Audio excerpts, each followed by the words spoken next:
It's a bit funky, this. It's pretty funky, isn't it? Figure we try a different playlist. Hello. We are here. We're early. It's going to take us another hour or so. A couple of hours before we get him. But we're here. We're ready to go. How are we all doing? I'm officially covering kind of like, was it 2 hours, maybe 3 hours later than Hellhades? I'm covering him. He's got a busy social life now as the main boss. He's got to take his Lamborghini around everywhere. You know, he's got to visit people. So, you're stuck with me. Take that as a positive or a negative.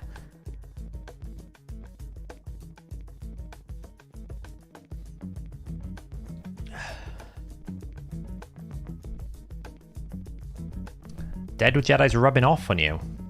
Okay. Is he taking the red one? He's taking the pink one. This pink one's his favorite one now. You know, in his vast estate of Lamborghinis. I don't even know how... I'm honestly not sure how much we can keep the Lamborghini joke going, to be honest. I don't know how much volume has that whole thing got. It's quite stupid. We're currently on the free-to-play. We're on the free-to-play at the moment. We need to get the free-to-play going a bit. Drinking tea out of a bottle. No, we're celebrating Artak Day with a bit of Copperberg. It's not really alcohol, to be honest. It's basically like sugary fruit shoot, really.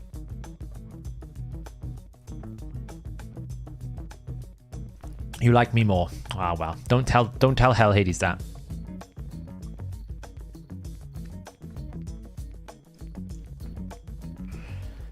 So, we are here to test, eventually, Artak when we get him. Now, Artak is going to get instantly tested on both my free-to-play and my main account, probably. Because I need to book him. And I got a feeling Artak will receive the first books on my free-to-play. Hellhades is all about the maximum damage, see? Can't help himself. He gets way too excited about things. I'm more like, you know what? It's chill. What flavor? We're going with mixed fruit. My favorite one tends to be with Copperberg elderflower, but they didn't have any, which is kind of rubbish. So,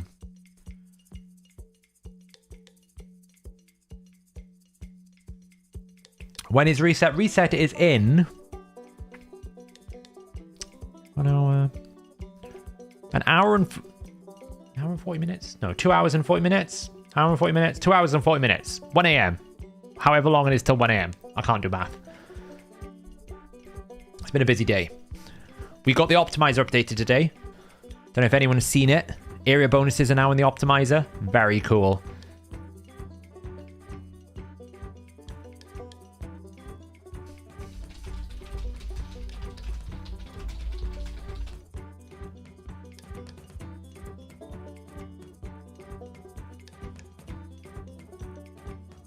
Where was I? 2 hours and 40 minutes, yes. Will Relentless be good on Artak? Well, to be honest, the thing about... We're going to go through some of his kit and some of his problems, right? I did a bit of a video earlier covering kind of like my initial thoughts about a couple of ways you could build him. But he's got a lot of flexibility, and the biggest thing I think that's going to be the problem with him is his A1 not being that reliable, right? He's going to have the Vizier problem. Vizier is amazing, but he can sometimes take a bit to get going. So I feel like he's going to need support in trying to... Oh, that's not bad. Get some of that burn extension, right? Because if the burn drops off, he kind of loses a lot of his power. So... You've been watching me for over 2 months. I really like how you explain things. You have helped me understand the game a lot better. That is what I'm here for. Sometimes I go on like rants and tangents, but I'm here to try and help everyone understand how the game works in a better way. Now, what I will do, and what I will say today, is we have got to figure out how his damn passive is going to work, right? Because I know from the code how it works, but I don't actually know what that means in real terms. Like, when does he actually get his damage bonus, his defense bonus, his speed bonus, his resistance bonus? At what point does it kick in? Because that's kind of important to know how we would use him. What are his multipliers? They're pretty good. Let me see if I've ranked him. I need to completely redo all my damage multipliers because, to be honest, I wrote the algorithm when it was like 18 months ago. And since then, we've had Empowerment, Ascension, so there's a lot more like bigger builds. It's not to say that the grading is incorrect. It's just that you can scale your base stat a lot harder than you could before. So potentially like champions with much higher inflated base stats might move up the rankings a little bit because they're getting a lot more, like 20% on boots, 20% on chest. You're getting like a little bit here and a little bit there. So it might move up on the rankings a little bit. Is this Artak? I don't really think... I think I need to redo my Artak multipliers here. Yeah, Splitsy, right? So, Splitsy in chat is basically saying turn start pro phase. We asked... Well, I didn't. Deadwood Jedi... The context of this is we asked... we built the Deadwood Jedi calculator to work with Razzlevarg. And we thought we had it right. So what it would do is it would basically go, if Razzlevarg placed a buff, aka he could place it on a champion that had a longer duration, a lesser duration than the one he was going to have. So you actually physically placed the buff. If he was able to do that, then he would... Just turn this down a little bit. If he placed a buff, then he would get 5 speed, right? Up to 100. So we did all that. And then we had a couple of people come in and go, the clan boss calculator isn't matching what's happening in the game.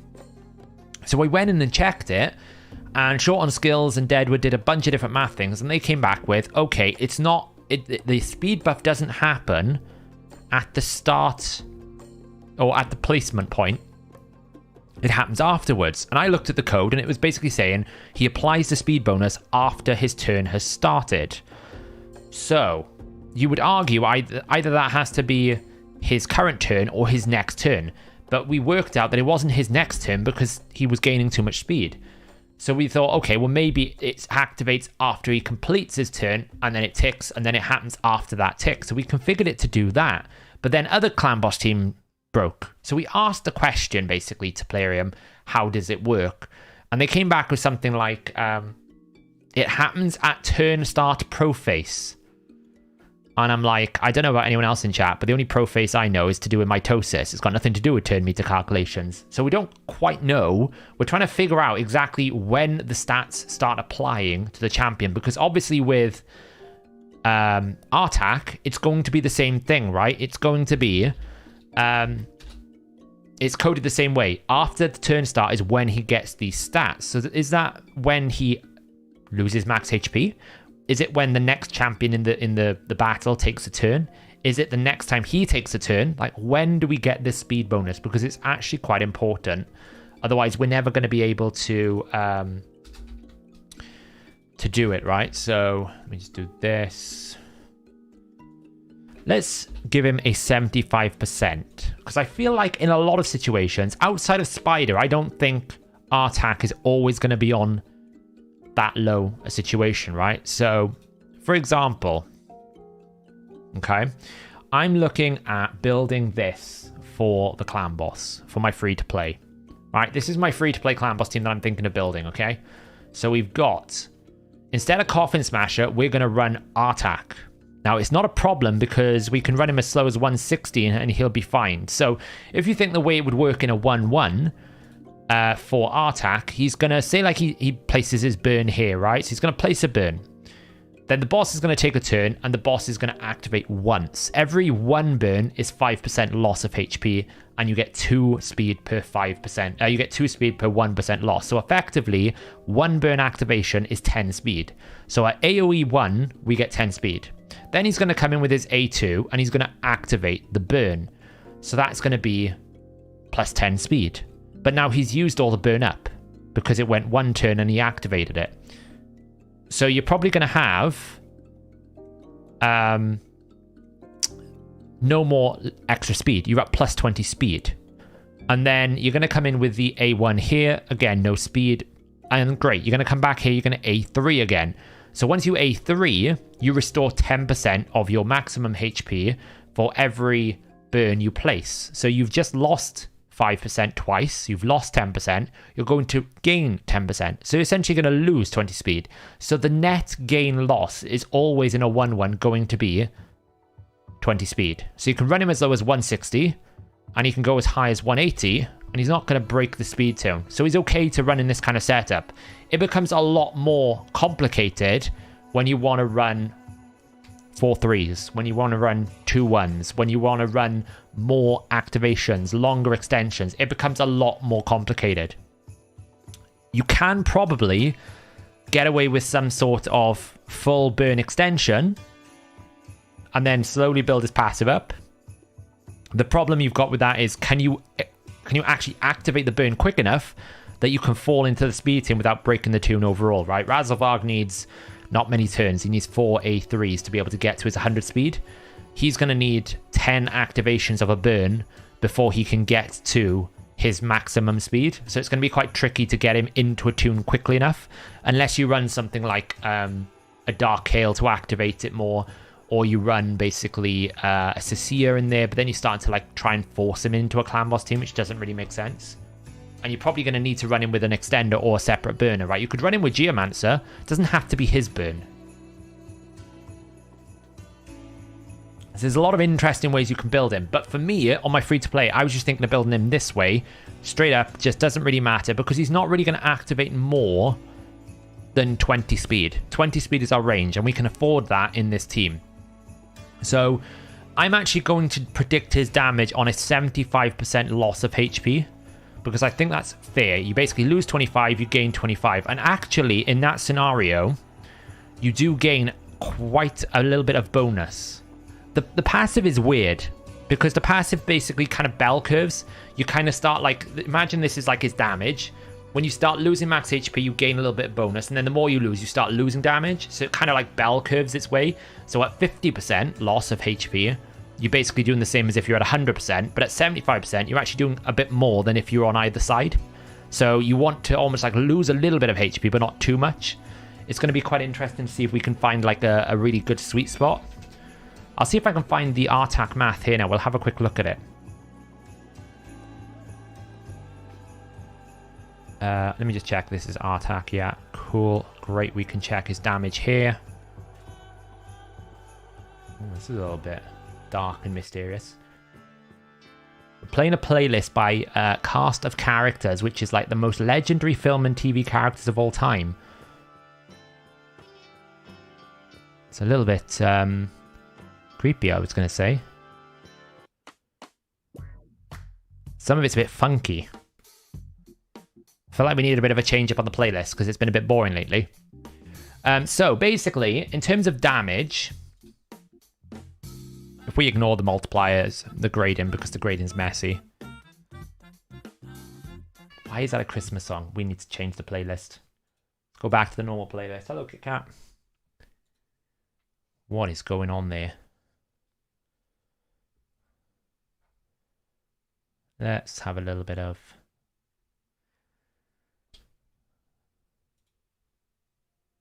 a bit of that. Let's just check this. 7866. Yeah, so this is the way I think is the fairest way to assess his damage potential. Is to give him 200% crit damage and to scale him like this. So I've given now all my champions in my rating some percentage crit damage because there are more champions that are able to multiply their base critical damage. Now, what's important about multiplying versus additive is actually quite a big difference. If this passive ability that he's got, that's a bit trash. If this passive ability, yes, go away. Yes, we're just on the free to play here because I haven't done any of the daily stuff yet, and we kind of need to do all that. Pick up that, yes.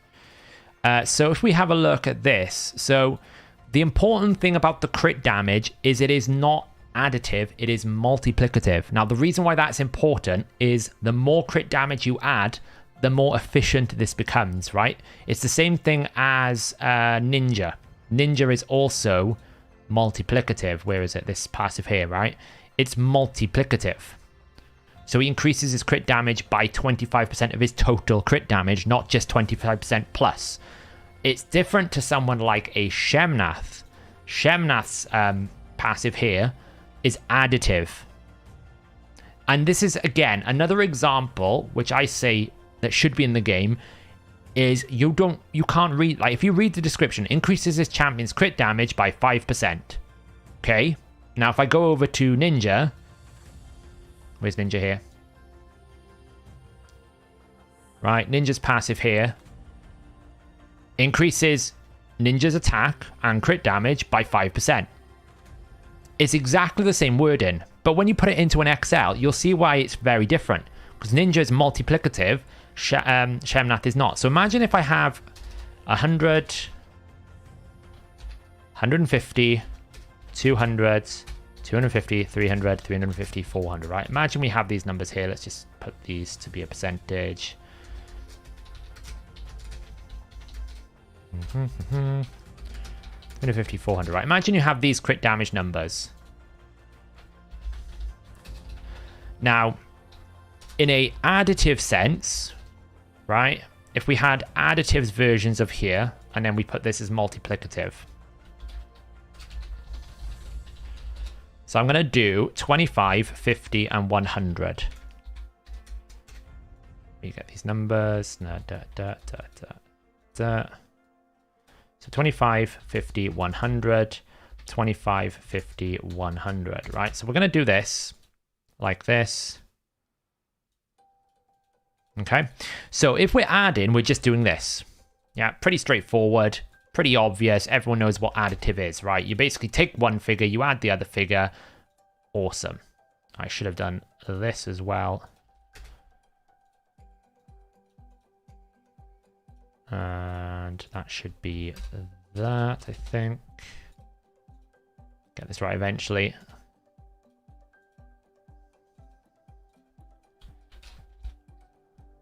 Get the right dollar sign in the right place. Okay, so that's just additive.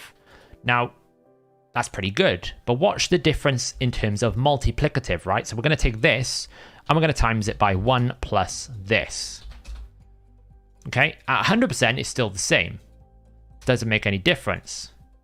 But the more you add, the stronger it's going to become.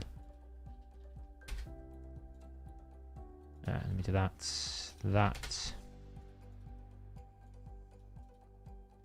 Because essentially you're multiplying it, you're not adding it. So if you imagine, right, you just put this in a bit of a box scenario here so you can kind of like see it in a breakdown. This is a very important difference.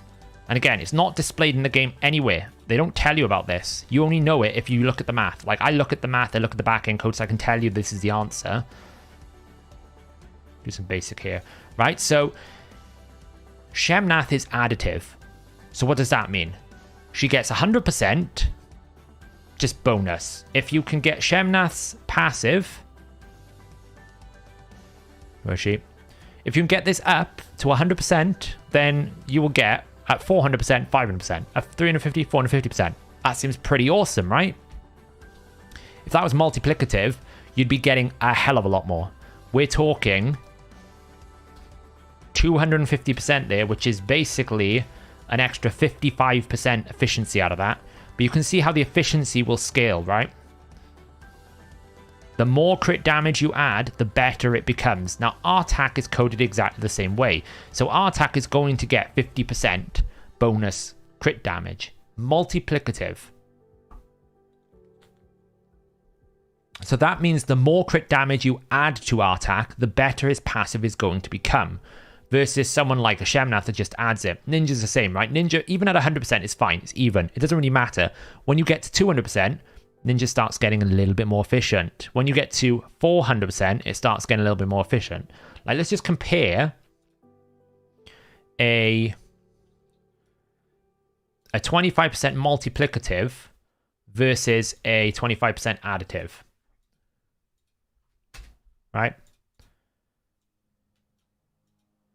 You're gaining 15% more at that higher ranking. So basically, because it's multiplicative and 250% crit damage, Ninja is actually getting 10% more than if it was additive. So the important thing to note about Artak's passive is if you can scale more crit damage, then it's going to become a more efficient more efficient passive. It's going to give you more value. Is Artak coded on B_HP? It's current HP. It is not BN. It's not like Taras. It is current.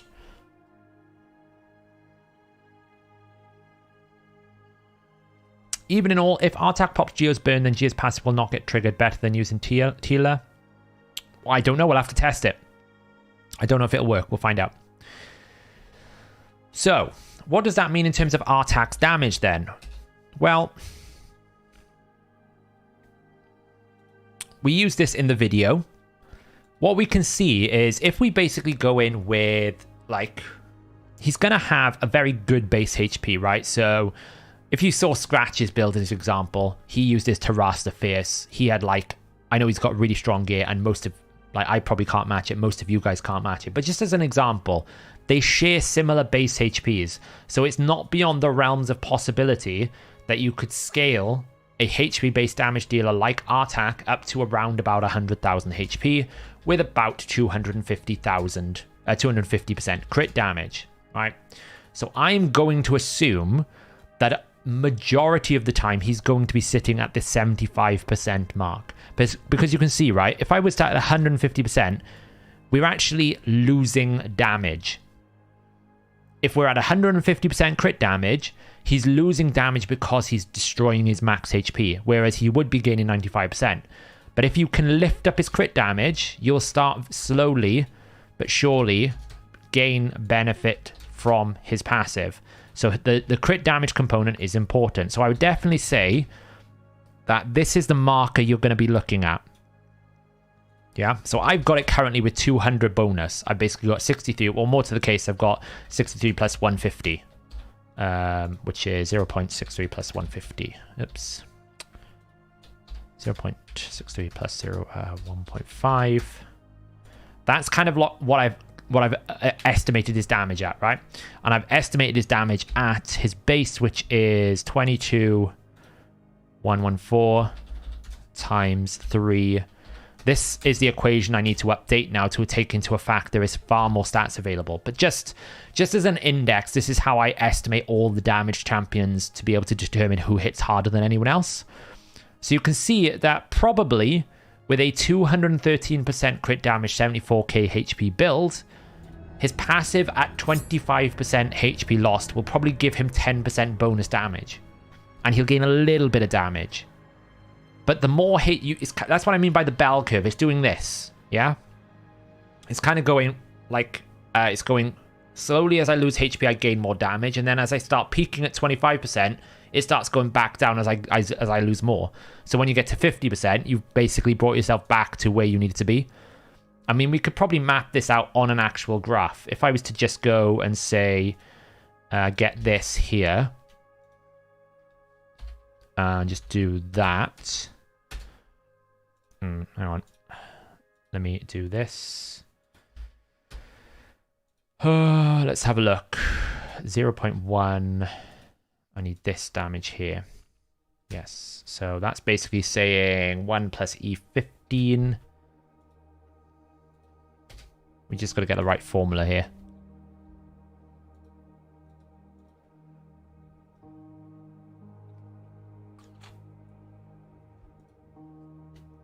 Bit of math to start off the stream. We always love a bit of math.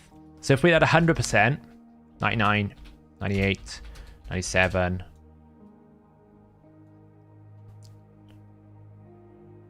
Put it to 50%.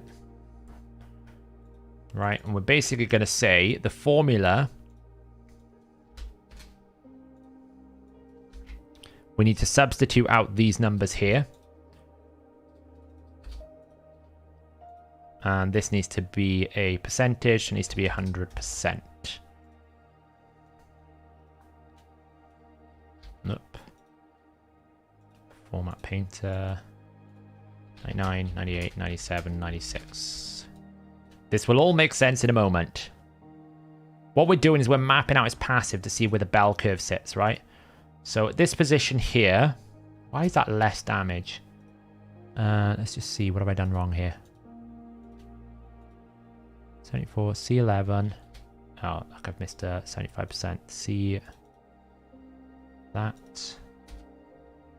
Right, there we go. So we can now map this down. We should be able to.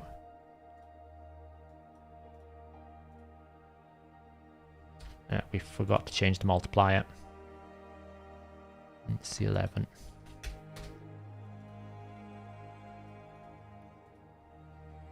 Great, so we do A1, A2, A3. Have we got the book? We're not going to worry necessarily about books for the time being, because that's just a bonus multiplication. C12. C13.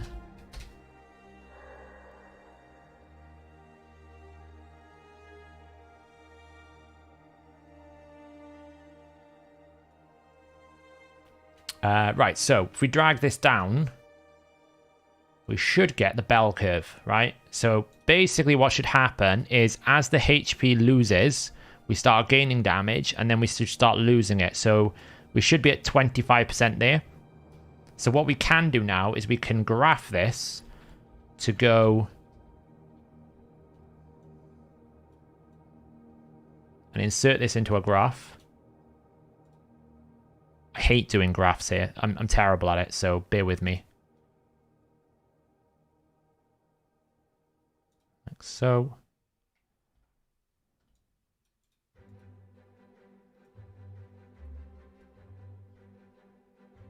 Right, a bit like that. Now, obviously, it's a bit awkward because you can't really see the depth. But do you see what I mean where it's bell curving? So the peak is kind of like 70% by the looks of it. Like if we just put this in a color scale, we should be able to show us the highest.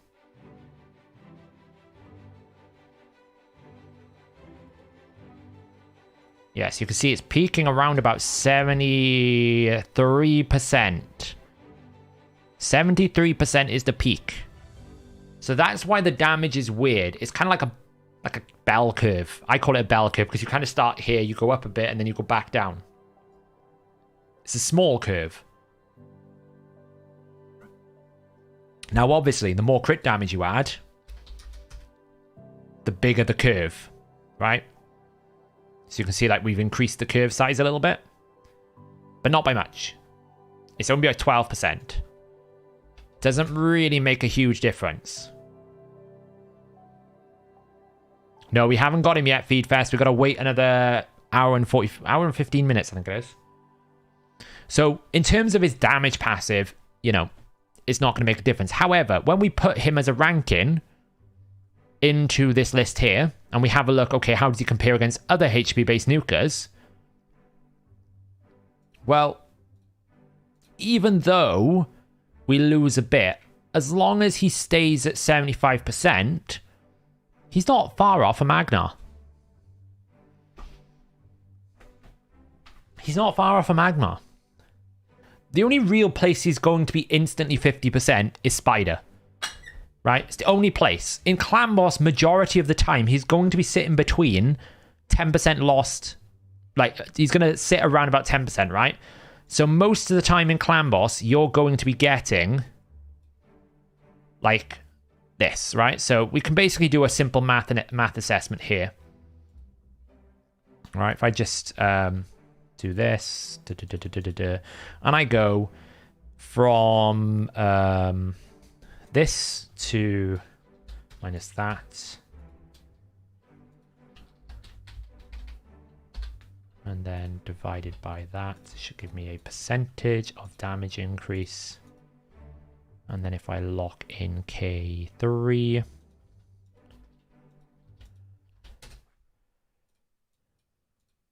okay, and then we just copy this over.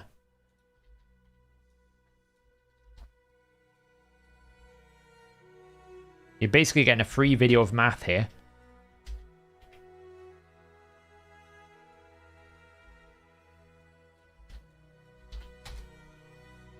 Let's just put that in a percentage. Now the percentages should be the same, right? Because essentially we're growing and increasing the same. So you can see it. It's kind of like 0. Don't even know why it's minus. The normal situation you're going to be in Clan Boss majority of the time is here.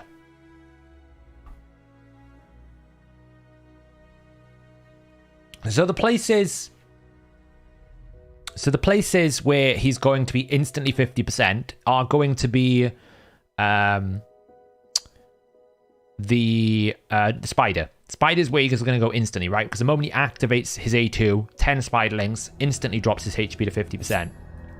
In Clan Boss, if you're not cycling activations that often, he's only really ever going to sit at around about 90%. Like imagine in a 2-1 scenario. I think I have a Clan Boss team here on 2-1. Right? Imagine he's in this scenario. So imagine we've got Coffin Smasher. Right? And we're going to give Coffin Smasher a... What is he at? Is he a 4 and a 4? It's a 3 and a 3, right? So... Imagine we have a 3-turn cooldown, 3-turn cooldown here, right? And then we're just going to say he's going to open with his A3, and then he's going to use his A2, okay? So over a 3-turn Clan Boss, now obviously this assumes you can speed tune him. Let's put the speed tuning completely to one side a second. How much is he actually going to sit at on an average on a 2-1?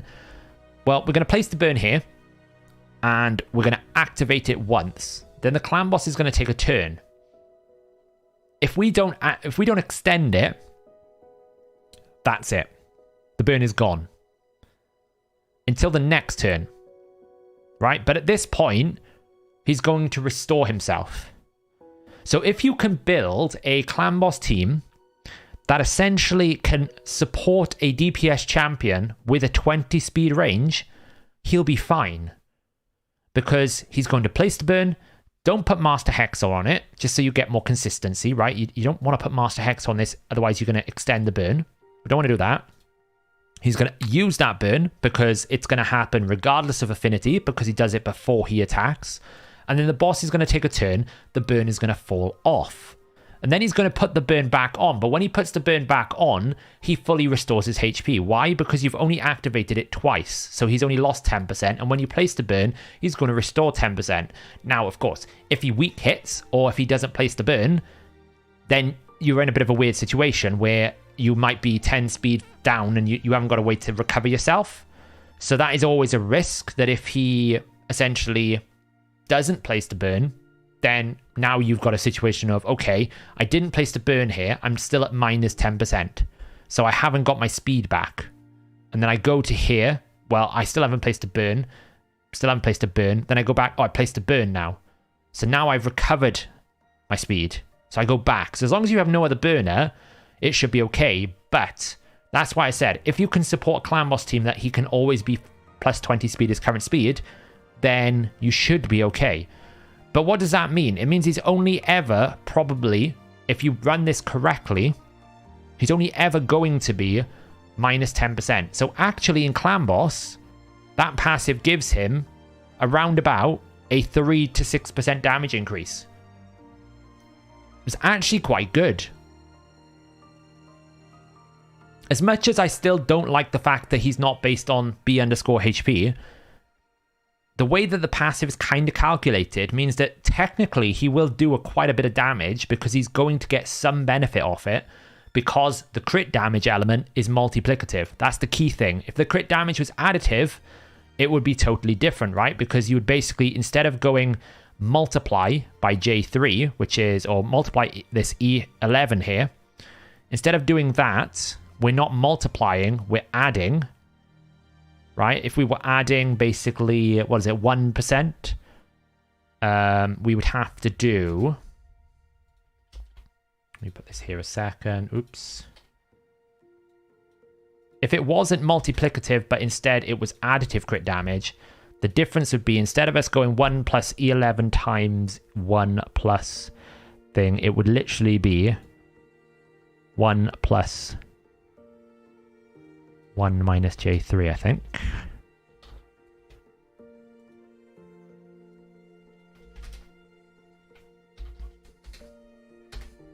%, J4, 101.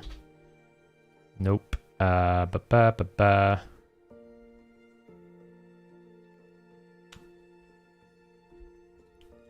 How much better would be? He'd have 100% more damage. That's how much. I do think if they were to make it like it is, they'd have to bring the damage down. It would be too much. It would be too strong. But that's fine. That's all part of balancing, right? I'm pretty sure that's how it should go. Because 1 plus this is what? What is this? 413. No, we need to make that 213. So that needs to be 313.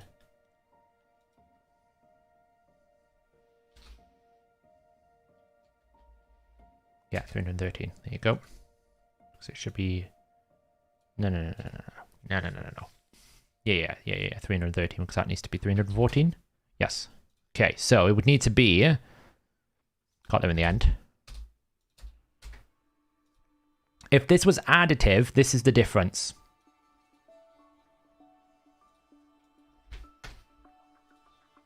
On the A1, right? This is the total difference here. This needs to be S.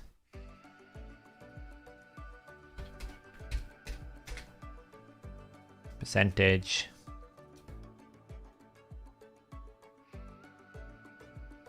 If that crit damage wasn't multiplicative, this is the difference.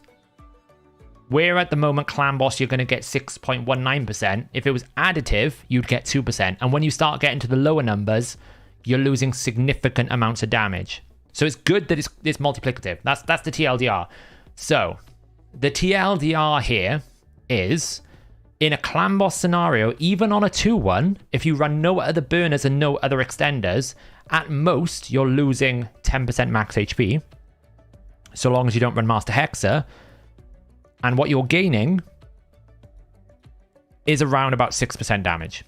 3 to 6%. Which, when you compare the damage numbers that he does, this is based on 75%. So it's not crazy. If we were to adjust this algorithm here just to go, okay, well, let's say we were looking at it from a Clan Boss setting. How much would it be? Just adjust my formula here. If I can find the place where I need to do it from. Too much code. It was 0.75 somewhere. There. So if we just did it to 0.9, which is what I'm expecting Clan Boss to be.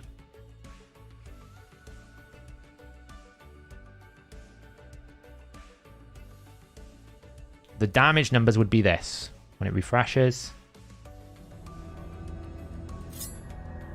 There we go.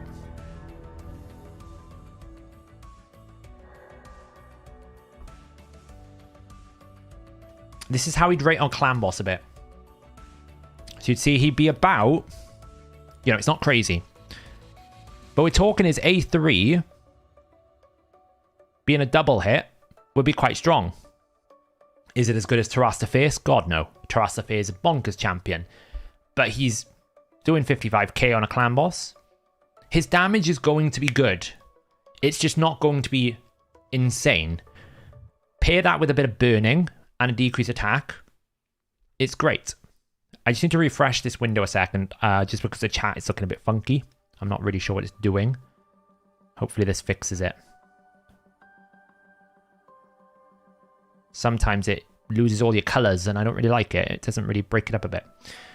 So that's a bit of a TLDR of the math. I'll probably cover this in a little bit more detail tomorrow after we do all the play testing. But tonight I just wanted to get a good play test, get some different ideas. We're going to talk about like how I'm thinking about using him on both my free to play and my main account in different ways, so we can actually see it. Right, let me just see what I missed on chat. Question: I want to use him with Vasulf. Would you recommend stun or provoke? I'm not at a stage where I can do Hydra though. Stun, in my opinion, is better, Mathis. And the reason why I say stun is better is I'm planning to double him up with the mastery. So when you use stun set, you can leverage the Harvest Despair, which you can't do with provoke, which means when you stun someone, you get leech as well, which obviously, I mean, Vasulf gives you leech. It's not a problem, but he kind of like doubles up as a healer for the team as well. But yeah, I mean, stun is going to be better. The good thing about stun is he doesn't take damage himself, so you're losing a lot of HP. The last thing you want to be doing is killing your champion. Is viable. I think he's viable. I think he's worth booking Radu.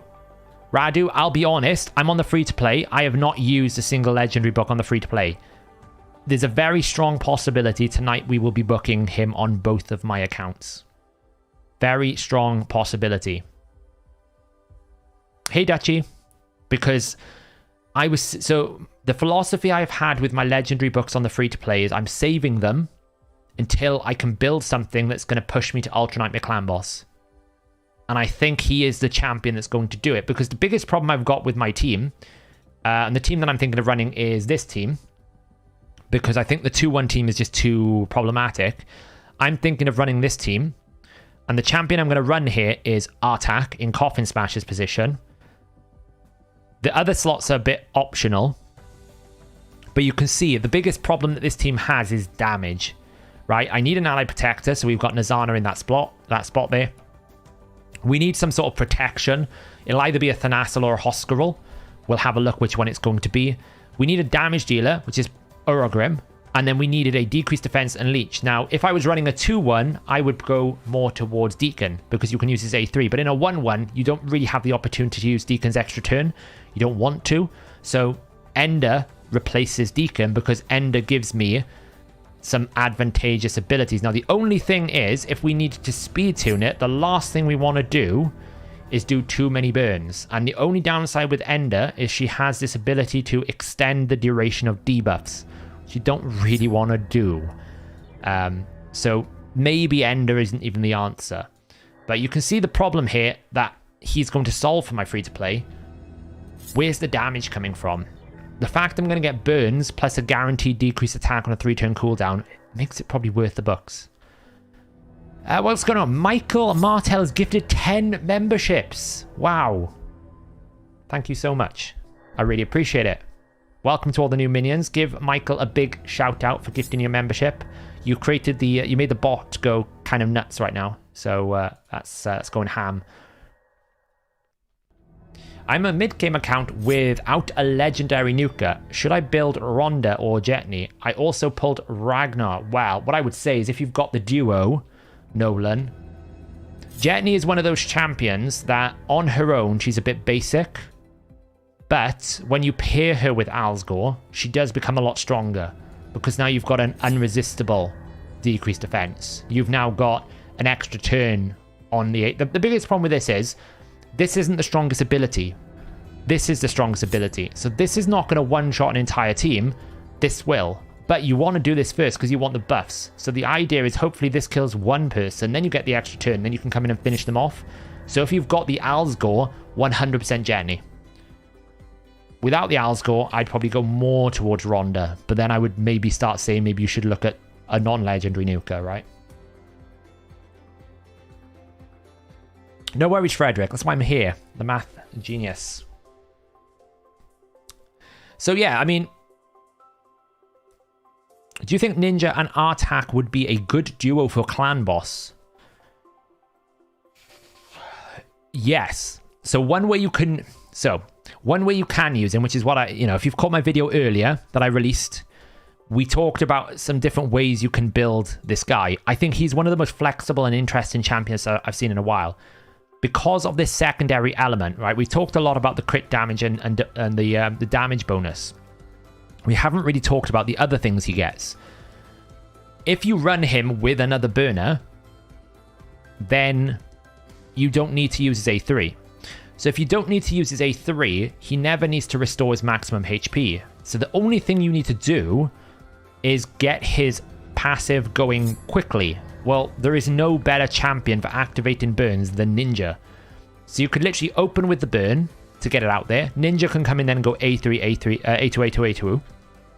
He can then follow that up. So he's already at 4 out of the 10 that he requires to get himself to the maximum stats.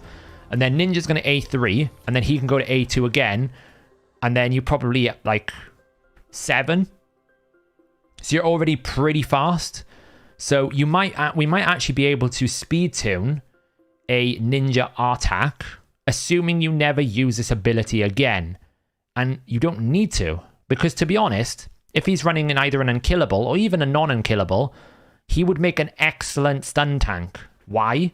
Stun damage, if you don't know, when the boss uses his stun ability, it isn't based on your on a multiplier that he owns. He targets your champion's maximum HP.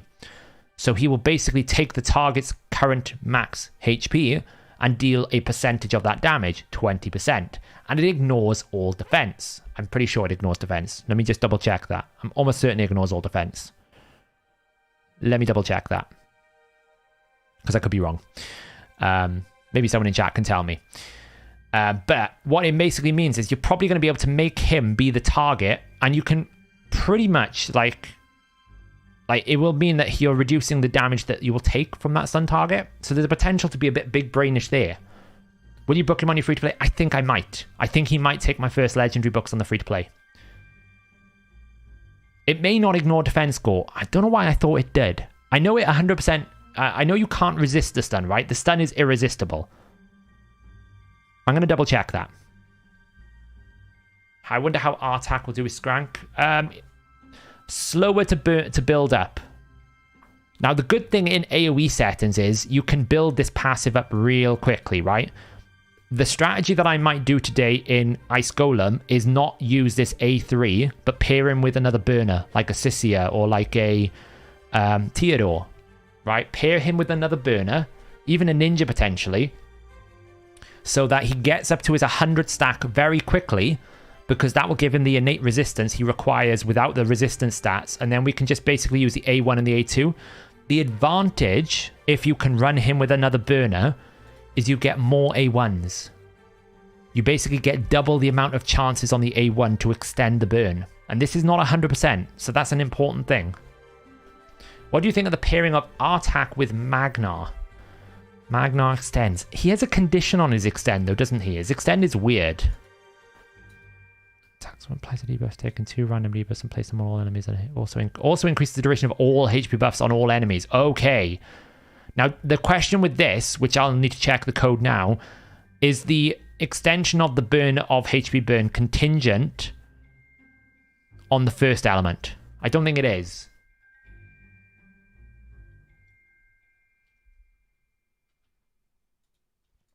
Right, where's the clan boss? Demon Lord.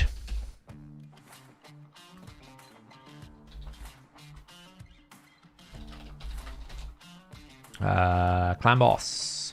Clan boss. Ultra Nightmare. Give me your skills, amigo.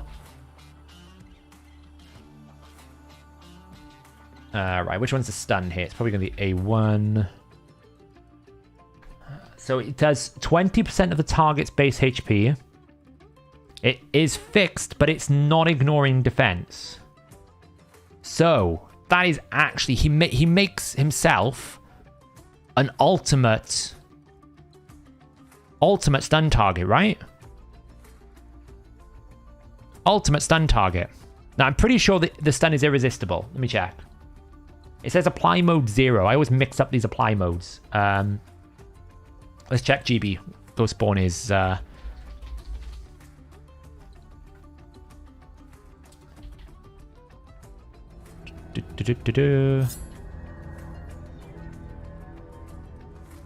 Like, I can't believe some people in comments are saying this guy's terrible. I really can't get...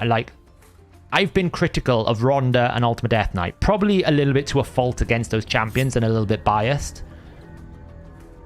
But I can tell you for a fact, this guy's going to be top tier. Any player, any person who wants a great champ, this guy, like any level of account, even endgame accounts have a use for him. Yeah, so the stun here, when used on the clan boss, will do 20% of the target's HP as not true damage, so you can reduce it, but the stun cannot be resisted. He becomes an absolute perfect stun target because he's going to destroy his maximum HP by 50%. So his damage is going to, like, the amount of damage he's going to take is naturally low. And he's also going to give himself 50% defense. So it means his incoming damage is naturally really high. So for my free to play, I want him taking the stun. I need to figure out how to cleanse it, but I want him taking the stun because he's going to be able to tank that for aeons. I was wrong, Acrobat. For some reason, Acrobat, I had in my head that he ignored defense, right? I'm pretty sure he doesn't. Let me just double check against a champion that ignores 100% defense like Shamael. Who does it? Who ignores 100% defense? Is it a Royal Huntsman? I can never... Royal Huntsman, I'm pretty sure ignores... Will ignore defense, yeah. Oh, he's got a defense modifier. Yeah, so the defense modifier is 0. So for some reason, in my head, I thought... I don't know why I thought this. You think by now I'd know these things. In my head, I thought... will ignore defense.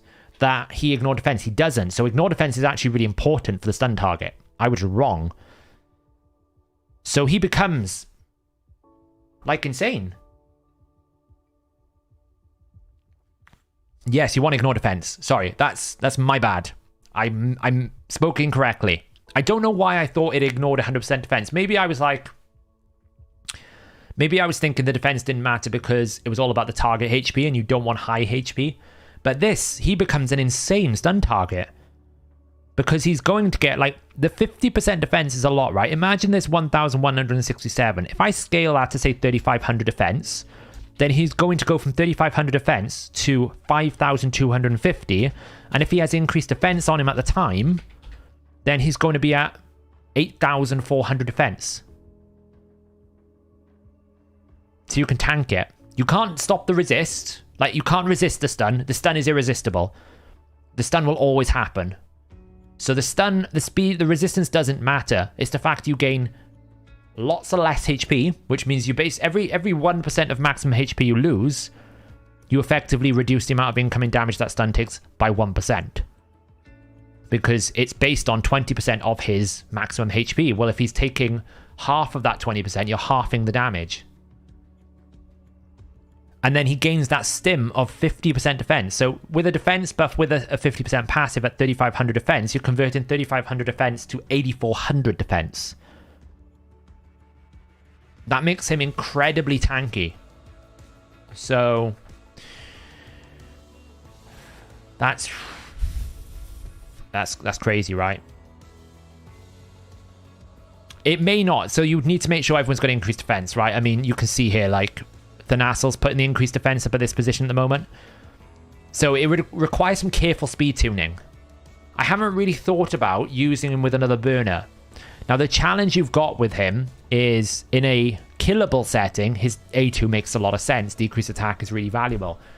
In an unkillable setting, he doesn't really bring any priority debuffs, right? You don't have the decreased defense and you don't have the weaken. So I could potentially run him.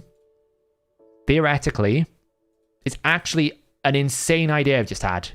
That's just come into my head. Right? It's an insane idea. This is going to blow your mind. What if we run this type of team, right? Not this one. Wrong team. Wrong team. This type of team. This type of team. Let me find the right link. This type of team. What have we got right now that's doing lots of speed that we don't need a DPS champion in?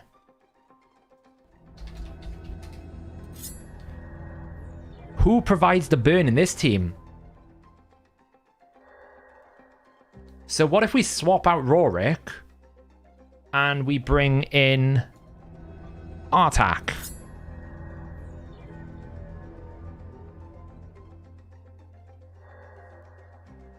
Begs the question. Riho will place the burn, so you never need to use his A3. You're going to be able to extend that burn, even if you activate it. It's going to get replaced anyway. It doesn't matter as long as the burn gets reapplied. You get down to your 50%. If we look at how much activation we would get here, obviously we'd have to try and figure out how to manage the speed to get us into the tune rotation. But, I mean, if you never restore the HP, which you wouldn't need to because Riho's going to provide you the fuel, you could basically go A2. You could start with an A1, A1, A2, constantly get the burnout, you could probably run him at 3-1 with very low speed because he's going to get 100 speed.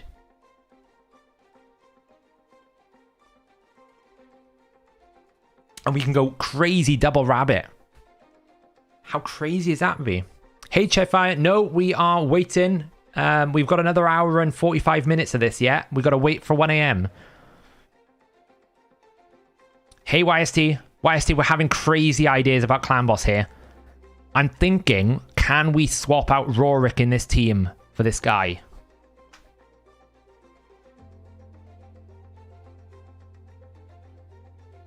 Like, the only thing we got to do is, like, so here was the thing. The one thing that I wasn't sure about speed tuning is not about his burn. The problem with speed tuning Artak is his A1. Because you can't trust that the A1 is going to happen. Because if you think fundamentally the way that you would speed tune this guy is you would go, okay, when I'm tracking this clan boss here, I'm going, okay, I've placed the burn, right? Reho's placed the burn here, for example. Okay, so after AoE 1, I get 1 activation. And after Rorik, Artak does his A2, that's 2 activations. And then when he does it again here, that's 3 activations. And once I hit 10 activations, I'm tracking the speed every single time. Essentially, every time I activate 1 burn, I get 10 speed. So I need to do that 10 times. Every time I use an A3, I get 20 speed off. So all you need to do is kind of look at it and go, all right, okay, if I'm doing this, I'm doing this, I'm doing this. Then all I need to do is get him up to that 100 speed as quickly as I can. But once you get him at 100% speed, you never use this A3 ability. You just A2 and A1. Just, like, go crazy. Now, to be fair, as we've pointed out here, we're going to gain, like, 1% damage. We're actually going to gain 0% damage. Unless you go, like, kind of go crazy with the crit damage here, right? If we can get him up to, like, 320% crit damage at, like, I don't know, 95,000 HP. If we go Skrank territory, then, you know, we can probably get, like, a little bit of damage out of him. Like, maybe 2% or 4%, give or take. But the passive is not going to give us much damage. But it's not like he's not hitting good. But if we got the burn activations going on, then that's going to supplement some of his damage. It could be interesting, right? It could be really interesting. Yeah, his A3 is a double hitter, but the multiplier is halved. So, like, it's not that much difference between the A2. The A2 is going to hit similarly to the A3. It's not that much difference. It's like a 0.03 multiplier. This is what I've been saying. Like, the more I've been looking at him, he is so diverse to be, like, you know, he's so diverse for his kit. There's so many different ways you can build him. There's basically like the traditional way, we just can use him as a normal burner, and you almost like either want to go all in one way or all in the other. You either want to make him just the only burn in the kit, the only one, so that you can control this, or you want to make him not burn at all and bring another burner, so it's completely someone else that's providing the burn. And then the other option is you run him as just like a non-speed tunable, where you would basically run him in a stun set, right? So you want him as a control wave. Like, it's kind of nutty. You would have to change the speeds that the team does not get to me. Yeah, exactly.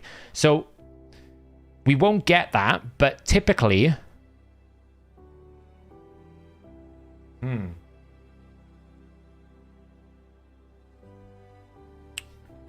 We won't get the speed bonus, but you can run Rorik at the fastest speed, right? I think the fastest speed is like 337. Like, if we just swap this to like a boring old champion like Saito, I think something like the speed up here is like 337. I think we worked it out as to get it back into tune. So if you basically, you can work out what the tune would be with this guy at full speed. You just take 100 speed off and then you can get him into that speed ratio. I think it was like something like 320. I can't remember exactly what it was. You can see it gets close at times. I just got to remember what it was. There you go. 310 speed, right? So If the DPS needs to run at 310 speed, if we can scale him up to that, he only needs to be 208 speed to run 3-1. If we can scale the passive. So obviously I'm going to have to code this in the calculator. I'm going to work with Deadwood once he's got his head clear from this Hydra to try and figure out what the best way is. There's always going to be a caveat here where it will work in the calculator but won't work in the game. I think we're just going to have to accept like some conditions. But in here where I'm not using the A3, I could easily track his HP destruction and put in a stat modifier and get the speed stacking like we do with Razelvarg. But that could be crazy good, right? Crazy good. Do we know if HP burn activation passive works with other triggers like Dreng or Dark Kale?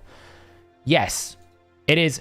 It's basically saying whenever any HP burn is activated. I'll just check the code now to make sure there's nothing funky going on. I'm pretty sure it's just any activation.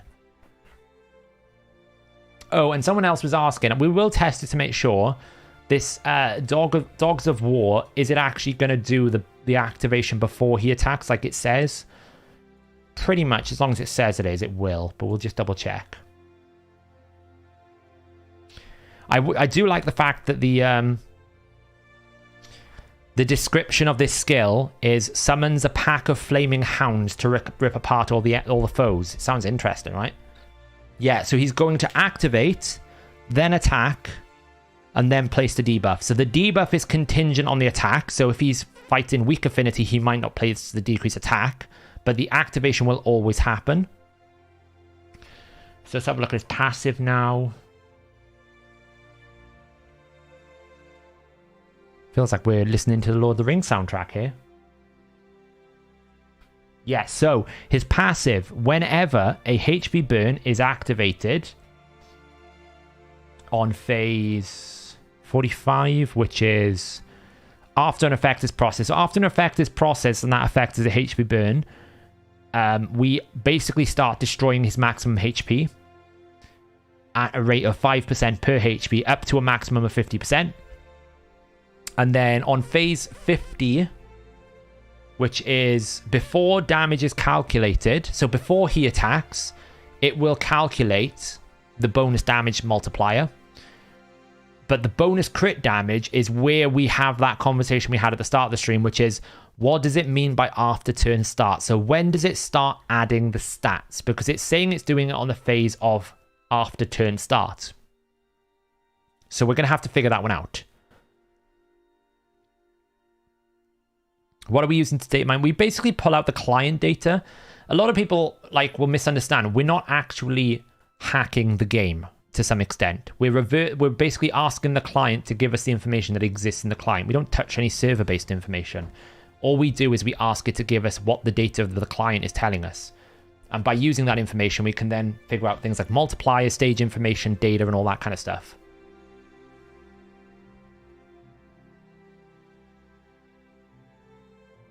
You think I'll be able to do one key with this team on a 1-to-1 ratio? I don't know if one key will be possible, but certainly a 2 key could be possible with good gear.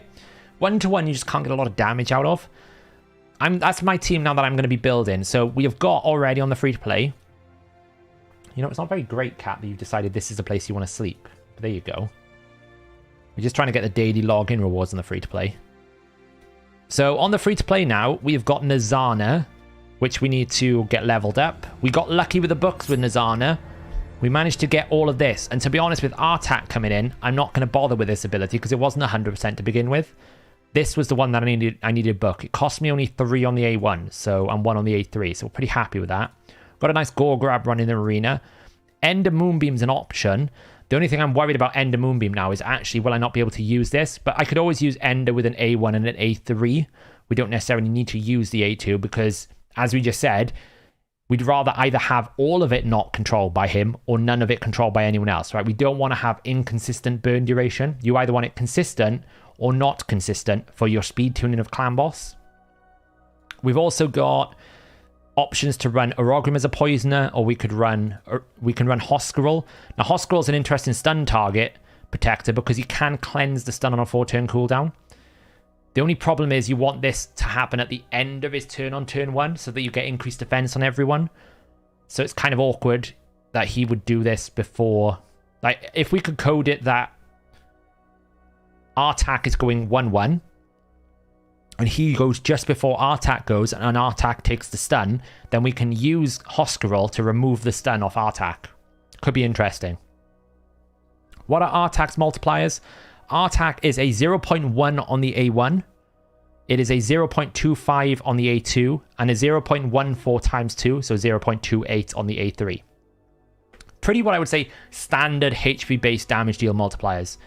The only reason why Vesulf and Magnard deal so much is they repeat their attack, so it goes from a 0.22 to a 0.44 or 0.5, right? It doubles up.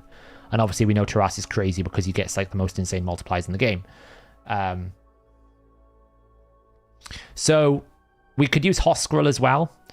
My account's not too bad on the free-to-play, to be honest. Even though I still have not pulled a legendary on the free-to-play, we've got some great legendary options. We've got an Isala the Mourner. We've got 2 Daithies somehow. I don't really know how we got that many. Ultan we've obviously got from the Champion Training Tournament. We didn't pull him. We've got Gembo from the Prime Codes. I did already just 60 Myrmidon. I'm like, oh, and then I pulled Nazana. I was like, oh, God, that's awful. What can you do, hey? Got a Provoke option here for Hydra when we get to it. Excuse me. What are you doing, cat? You fluff ball. Stop playing with things. We did pull a Wuji as well. Don't really know what to do with Wuji. But I've got the knock-ins of a great Hydra team once I get to it. So yeah. Get down.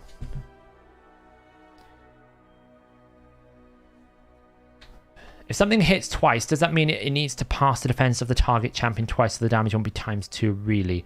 So yeah, I mean, each individual hit will roll on the 10% range Scanix. So it'll attack the first time. That'll roll somewhere between +10 or -10%.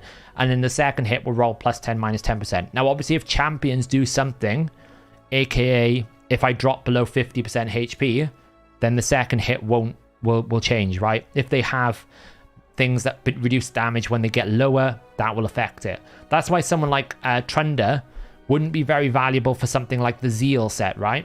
The new Zeal set that has come out in Live Arena. Don't know if we can see the rewards here, can we?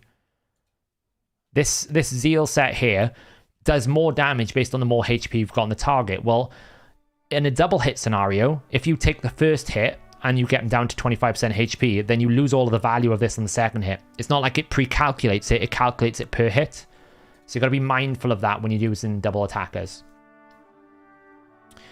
You nearly tripled your damage dealer from 3.56 to 12 just by adding a speed to Smiter. Wow, congrats. Hi, new player here. Do you think Hoskerol is viable for clan boss? Absolutely. So when I got Hoskerol, I was super excited about him because what Hoskerol happens to be is one of the best AoE stun champions in the game. Literally, like, there's not that many champions that have a 75% chance to stun on an AoE on a 3-turn cooldown.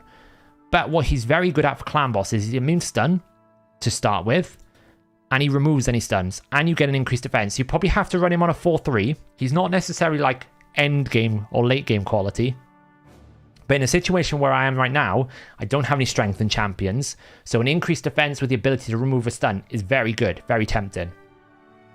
But he's actually great for wave clearing, because if you look here, when I run in stage 20, essentially what I'm able to gain with Mr. Daithie is he's going to increase the damage that all of the enemies take with his passive by 15% when they're stunned. And because I've put Opportunist Mastery on Daithie, any enemy that's currently hard CC'd by stun or fear, Opportunist gives me another 12%. So that one effect with the passive is actually giving me net 27% more damage on all of Daithie's abilities. So that's probably like really valuable. Hoskerol is low-key one of the best epics for like especially early to mid-game carry potential.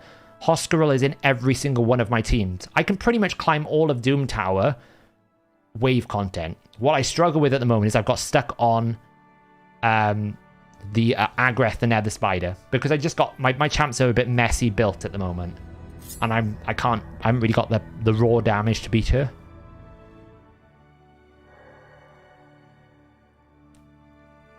Is Wuji worth building a faction was? Wuji, El Chap, if you go check out Nubraids, his YouTube channel, I'm pretty sure he's got a great video on Wuji ripping up the clan boss.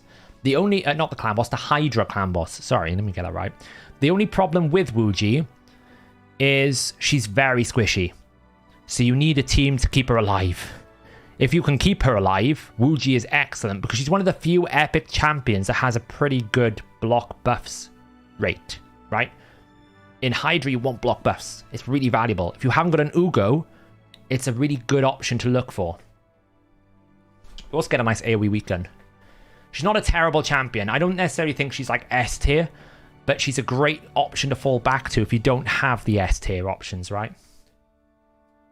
She's just extremely squishy.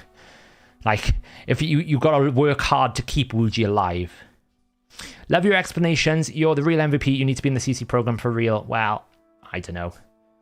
I feel like I'm Raid's unofficial QA though, right? So I can have that title. I can declare the title to myself. Not many content creators can say the Raid developers actually changed something in the game. So now all I need to do is make a video about how Polymorph is so broken with some mechanics so we can get it fixed, right? That's the next step. That's the next job on my unofficial QA work list. Try and get Polymorph fixed. Saf, just an FYI, I love everything you do and all your content. You are by far one of the greatest assets to the Raid community. Oh, wow. Thank you. I feel blessed. To be honest, I just... Like, I'll get into some fractious relationships, fractious conversations with a couple of people. But for me, all I like to see is consistency and clarity. My main role and my main priority, whenever I do video content and whenever I bring something to the community, is try to bring consistency, clarity, and awareness. It bugs the hell out of me. Like, this is a great example. When you decapitate a Hydra head, they come back with Serpent's Will buff, right? Anyone who's played Hydra knows this buff. But look what this guide, like, you've got a whole section of guide, right? It tells you all the different things. It tells you it does a life barrier. It doesn't actually tell you what a life barrier does, right? It tells you all these different effects, right? I'm pretty sure the Head of Wrath here will tell you it does, like, Vengeance. Doesn't tell you what Vengeance does. Nowhere in this entire guide, nowhere, does it tell you what Serpent's Will does. Right? What does it do? And it's a pretty fundamental buff. Right? Because when you respawn a head, you essentially can't do any damage to it. It's like 75% damage reduction. We know this because we play it a lot. But if you're learning Hydra for the first time, it doesn't tell you. And these things really frustrate me. Because I'm like, a new player coming into the game, there's so much to learn and you're not giving them the fundamental explanations. You can find it if you go in this weird back-end system and you go all the way over to here and you go into the FAQ and guides and you find like Serpent's Will. Then you can probably find like a Hydra buffs and debuffs page from 2022 that may not load at all because it's buggy. And look, you can just about find it. Where is it? Where is it? There it is, Serpent's Will. Who's going to look at that? You've made a boss guide. It's pretty good. I'll tell, like, I'm pretty good at praising player. This is pretty good. It gives everyone all the information they want. Like, the teams of the week are kind of irrelevant because unless you know how the team works, like, you know, you're not telling me any stats. It's really irrelevant. But, like, why aren't you telling people? We were having the conversation, Darky, because I was saying to him, we were talking about it. When he was doing his Hydra draft, I was watching him on his first round. And to be fair to him, he was like last up. He's pretty tired. And I was saying, like, you shouldn't A3 with your Cupidus on a respawned head. You're losing no damage. And he was like, what do you mean? I was like, it's got 75% damage reduction. And he was like, what's Serpent Will do? And I thought it said in the boss guide. I was like, oh, well, it says in the boss guide. And he was like, no, it doesn't tell me anywhere in the game what that buff does. Even when you click on it in the battle, it doesn't tell you what it does. You have no idea what it is. So whenever I'm writing content, whenever I'm doing content video, whenever I'm on stream, a key thing that I always try to do is make sure whatever explanation I'm doing, even if it takes me an extra 10, 15 minutes to explain it, it gets across in an accurate and succinct way so that players and people in the community know what they're facing. You know, being informed and knowing everything and how it works. Because there's so much to learn in this game that it's almost impossible to know everything. Even I missed a few things, like, you know, that the stun head actually doesn't ignore 100% defense when it stuns on the clan boss. I didn't know that. I thought it did. So what we are working on is really, really cool. I'm really excited for this. We are going to be releasing brand new boss guides on hellhades.com that is going to include all of the little hidden secret things, all of the boss multipliers, all of the boss skills. It's going to have all the little animations. It's going to have all the boss stats. It's going to be brilliant. It's going to blow your mind. We're going to have optimizer statistics. We're going to have best teams. It is going to be really good. We're just finalizing it. So it should be within the next, hopefully next couple of days, maybe early next week, that we get a lot of these boss guides coming out, which should hopefully give the players what they need, which is information, details. It's got quite warm lately. Hopefully that, let me just check, that doesn't make noise. I think that's all right. Okay.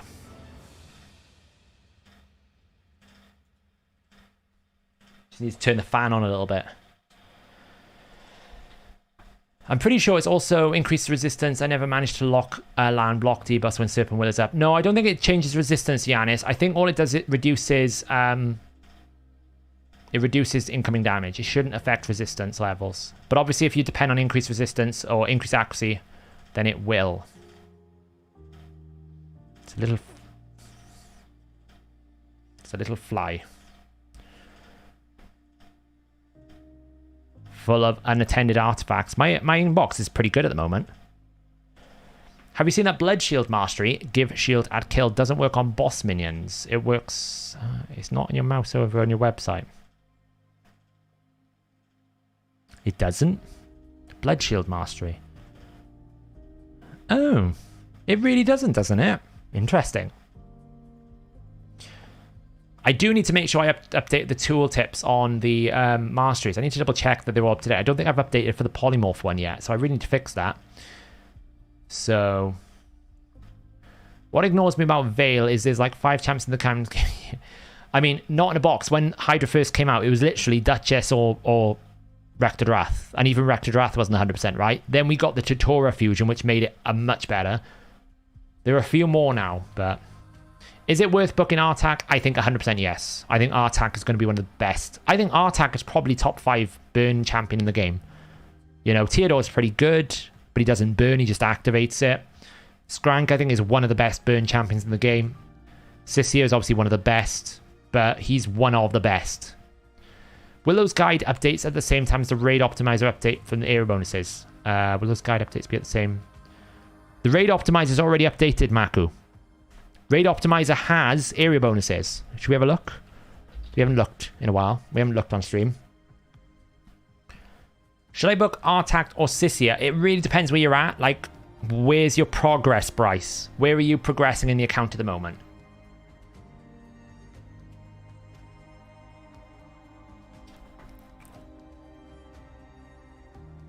Are Artak and Fatman good together for clan boss? I don't see why not. Decreased defense, poisons, some damage reduction. Seems, yeah, I think it's great. I don't really... That's the thing, PM. I think it's so hard for you to get Searsha the Crowned. Like, I've spent a bit of money recently. Not loads. I wouldn't say I'm a Kraken, but I've spent more than the average player. And I'm not anywhere near getting Searsha the Crowned, so I wouldn't worry about it. I ignore the champion. I don't even think she's that good. Will Artak take full perception? Artak can be built in any way you want. Regen, Defiant, full damage if you want. You can build him any way you want. Just because you get perception gear doesn't mean you need perception gear. Are Artak, Vizier, and Ninja a good trio for Nightmare? Nightmare Clan Boss or Nightmare Hydra? Dripless. Do you think Artak will end up on any speedruns? I think he's going to be... My voice is changing. I think he's going to be the #1 champion for Ice Golem Hard. I will stake my reputation on it that I think he'll be the number one outside of any sort of weird like double Calvalax, triple Theodore kind of weird setup, right? In terms of just like the bog standard burn champion, he is better than Dreng. For Clan Boss, Artak, Vizier, Ninja. Yes, the only thing I would say is the limiting of Artak and Vizier together does mean that you're like, what are you going to build the rest of the team around? Because you still need things like unkillable, boost speed, like that limits your options.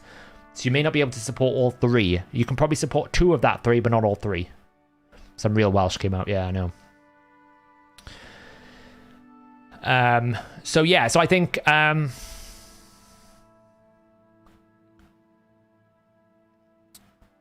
he's going to be number one in Ice Golem. And I think he's going to be top tier Hydra. I don't think he's going to be like better than Supreme Gaelic maybe because you don't have the block buffs. But he's a AoE HP burn activation with decreased attack. That's very good for Hydra. Artak is worth the bucks. Like, this is Jetney. This is Artak. Right? It's like basically saying Jetney is the little corner pub and Artak's the Empire State Building. That's the difference in quality and reasoning behind booking. Deadwood said you designed the wheel they used to pick the order of the clan boss draft. It was funny it landed on HH. I didn't, but that's the meme, right? The reason why that's a meme, Alex, is because when we did the free-to-play challenge, we put the starter champion and the promo code champion on the wheel. And obviously the glory of, like, the best start is Deacon with Kale. And I happened to be the only one that managed to get Deacon and Kale together. So everyone said I rigged it. Which I didn't, but... You reckon Artak solo Sand Devil in Regent? I don't think he can solo it because he can't revive Alexandru. But he could replace Ninja. We'll have a look if he can replace Ninja with Aniri. Definitely think he could. I don't think he can solo it. Sav, how many HP burn activations do we need to 1 key? Well, you do 50,000. You need 71 million, give or take. You love me doing math here. Divided by 50,000. 1,420 activations, Carlos, to 1 key, give or take a few. 1,420 activations to 1 key Ultra Nightmare Clan Boss. Would you book Pythian, Mighty Uko, or Artak? I would book Pythian if you need more support. If you've got plenty of support, Artak, and then Uko afterwards. That's what I would say. But it depends what you... When you ask me these questions, you need to give me, like, what you're looking to progress. Are you mid-game? Are you end-game? Because if you're late-game and you're focusing on Arena, then Pythian, Mighty Uko. If you're early-game, then Artak over both of them. Because Artak is just going to give you more consistency. You need the decreased attack up a lot. So, for IG, who would you run with him as a support champion? Elva. Elva or Ella. I would think it's pretty good. Hope HH is ready to buy the meat you're putting on the sticks on the burner. Yeah. Who would be best pairing with him? I think Sissia. I think Sissia's quite good with him. Because you get the burn, right? You could pair him with Theodore, but Theodore doesn't place burn. You can run him with Ninja, but Ninja's random, which is kind of awkward. Dreng could work with him, but you get double activation, so you don't get the extension, which is kind of awkward. We were talking Clan Boss. Pico. If it's Hydra, then it's obviously different, right? Because it's only 40 million. And the Hydra heads cap it at 20k, so it's slightly different. So if it's Nightmare Hydra... I assume the question originally was... Clan Boss, not Hydra. So if it's Hydra, I'm pretty sure... Like, some heads do 40,000, right? But most of them do 20,000. So... It'll be about 2,000, but you can divide it with 4. So Hydra is about 500, 400 to 500, depending on how much the Suffering head is up, because one of the heads takes 40,000 burn. So you need about 500 activations.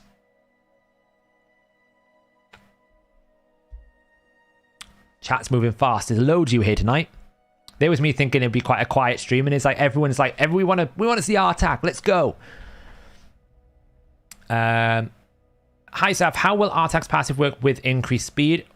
Basically, every time you use an A2, you get 10 speed. Every time you use an A3, you lose 20 speed. That's the way it's going to go. In a TLDR fashion. Obviously, if you're using other activators or there's like, you're running really slow, it'll change that philosophy. But essentially, every time you use an A2 or an activation, he'll gain 10 speed. Every time you reuse that A3 on a single target, he loses 20 speed. So that's a clan boss setting. Obviously, if you're using the A3 in Spider, he's going to get it all back. So I just got Lydia, and I was wondering if I should book Lydia or Artak. I would say Lydia. Lydia is such a hard carry when you get her booked going. It's very hard to say no to Lydia. Artak, you're fine with my free-to-play. If you subscribe to the channel and you watch now, the next video I'm going to do on the free-to-play, you'll see Artak. You're going to see how quickly all of my teams just go rampant. Because Artak is going to become the hard carry of this account. Why Oella with Artak? Because Oella is actually a phenomenal healer. Believe it or not. Oella is one of the strongest healers in the game. And she's really good with Ice Golem because you get 75 resistance, right? So if you imagine you run in with another burner, you're going to get 100 base plus 75. So you're already going to be at 175 with him. And then he's going to go to... he's going to have a 30. So he's got 175 plus 30. So you've already got 205. And then if you have a max Great Hall, you're going to get another 80. So he's got 285 resistance before we even add the passive. Wait, did we add the passive? No, we added the passive. Right, so you get 80 from the Great Hall, 75% from the Aura, 30 from his base stats. Then you add a passive, 185. Then you add the resistance buff, 285 times 1.5. He will have, with Oella, 427 resistance. He doesn't even need resistance. That's like before we even put any resistance in his gear, he'll be at a 427 resistance with an Oella. She's low-key OP for Ice Golem. She's really good. And every time you get attacked, you get 15% continuous heal. You get a 30% heal here. You increase the duration of all ally buffs. Very strong. Very, very, very strong. What about Artak on Doom Tower? Is he better than Drexar? I would say so. He's more... So what I would say is, Drexar you can run passively. You can basically put Drexar in no speed and just let him do his job. With Artak, you can run more aggressively, right? You can put him in a stun set. He's going to be more progressive. He's going to drive your team forward. Where with Drexar, you sit back and let him do his job. Hello, I have a question about Hydra. How do you do good damage on I just got to Hydra? So, it depends where you're at in kind of the Hydra sphere of focus. When you're doing normal, if you've got a pretty good account, you can basically kill a head very quickly and then single target nuke the hell out of that head. Now, the reason why I say single target, all of the Hydra heads have a sneaky little passive, which you need to be aware of. It's a very sneaky little passive. Yeah, this Hydra head, all of them have 10% AoE damage reduction. 10% AoE damage reduction. If the Suffering head is up, 30% AoE damage reduction. You do not want to be hitting AoE damage against Hydra. So if you're in the camp where you're just trying to get Mithrala, then you probably don't have necessarily the raw damage. But the goal is kill a single head, then smack the heck out of it. On my main account, I'll normally do something like Arbiter. I'll do something like Fenax because his A1 hits really hard. I'll do something like a Franox because she has a really hard A2 hitting. Krutraxa hits really hard single target. Someone of those champions, like it doesn't need to be legendaries, it just needs to be singular champions that hit single targets really, really hard. Kill one of the heads, then use the decapitation bonus. Whenever you decapitate a Hydra head, you gain essentially 300% to crit damage, but it's 200%. You basically get a lot more damage. You can hit for like millions in one abilities. So kill a head, then go crazy. Whisper can work. Gala can work exactly. Really strong single target. It really is the raid QA this evening. It could well be, yeah. Could well be. But yeah, it's just that's one strategy to do it. If you don't have like lots of good gear, HP burn is what you eventually do, right? Enemy max HP is actually not that great until you start getting up to hard plus. I would say even brutal plus, right? Even at hard, champions that deal lots of single target damage or burners will probably out damage a max HP champion because it doesn't matter what difficulty you're on, you get capped by 10% of the boss's HP. And until you get up to the higher stages, they don't have an awful lot of HP. Like, pretty much if I look at Hydra rotation 1 here, the normal heads, you know, they're sitting on anywhere between 600,000 to 1 million HP. When we get up to Brutal, it's like 3 million HP. So you have a larger 10% pool, which means that one maximum HP is going to do substantially more. Essentially, you know, potentially 200% more damage, because you're going from 1 million, which is capped at 100,000, to 3 million, which is now 300,000. So I'm doing 200% more damage.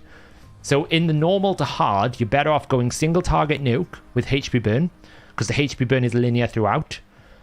And then as you get to something like a Brutal or Nightmare, that's when the enemy max HP nukers start becoming more powerful, become a bit better. That's what I would say you do. But if all you want to do at the moment, Sir Killian's Gaming, is get your Mithrala, just focus on trying to kill a head and then do as much damage when the head is down. But what I would also say is do not get distracted by Hydra early. I'm on my free-to-play, I'm not doing Hydra. Yeah? I don't have the champions to do it. Clan boss, farm dungeons, then go to Hydra. What else we got to do here? Fight, classic arena. Arena on the free-to-play, guys, is horrific. Look at this. This is gold 3. Arbiter, 203,000. Arbiter, 211,000. Like, look at this. This is gold 3. Like, what the hell? I mean, I can probably beat this team, I think. It's... What time do we get Artak? 1 hour and 10 minutes. 1 hour and 10 minutes. Oh, we managed to kill one. Can we not get one shot? Oh, it was close. Can we stun her? Nope. Can we sleep her? What? If I don't kill her, as much as it's a waste of... Oh, she's going to revive.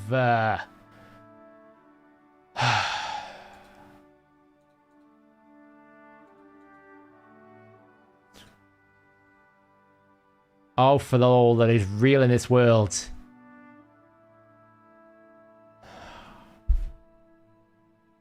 Marichka's so OP.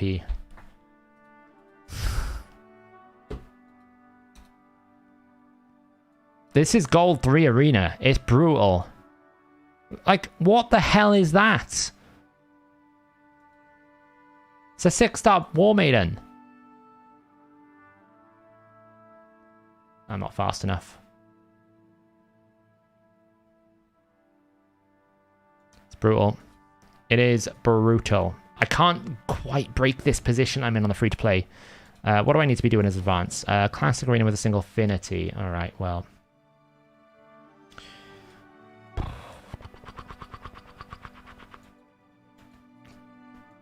I guess we lose against the lowest target here. Oh, damn. How long? 27 minutes.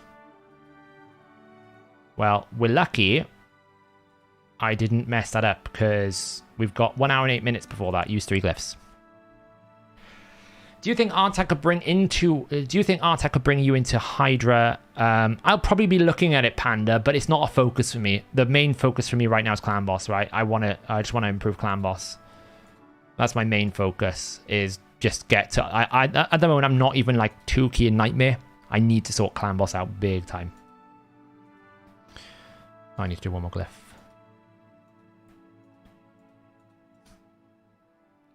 Yeah, gold 3 is brutal. I just need to push through, but I can't quite find the break point. And it's not like my team is not bad. Look at this. I've had this quest so many times in the free-to-play in the last week. I think I've had this about 7 out of the 9 days in the last 9 days. It's brutal. I can't do the dungeon yet because I'm not progressed enough. It's just like, if you're going to give me this, give it to me when I'm like level 70, not level 50. Come on. Right, let's do a fighting tag team arena. We did manage to get up to gold 2. Bronze 2 in tag team. It's pretty good, you know. Healer and Artak, do you think it's a good combo? Absolutely. Hex plus Leech plus Burns plus Extension. Like, I think Artak paired with another Extender is very powerful. Will Artak work with Marichka? Marichka will fully clear Artak's max HP, yeah. If you can brute force some Hydra, it's worth getting even the mid-tier chest. Yeah, I can't even brute force it right now. Who is Arbiter? Arbiter is the one you see in the arena lead there, Sir Killian. It's the one that you get from the missions. Everyone gets her, but it's just like... when you fight her, she has a 30% aura, so you're never going to be able to beat her unless you can match that aura. I will probably get demoted straight back down, I'll be honest. You think Drex and Artak will together? Yeah. Should do. Yeah, when you get into Gold 4, Jessica, you kind of find the more active players. So they tend to have single target, single man defenses. The problem with Gold 3, it's like where all the kind of semi-AFK players kind of have a little chill out. So they've got decent teams, but they're not really playing the game enough.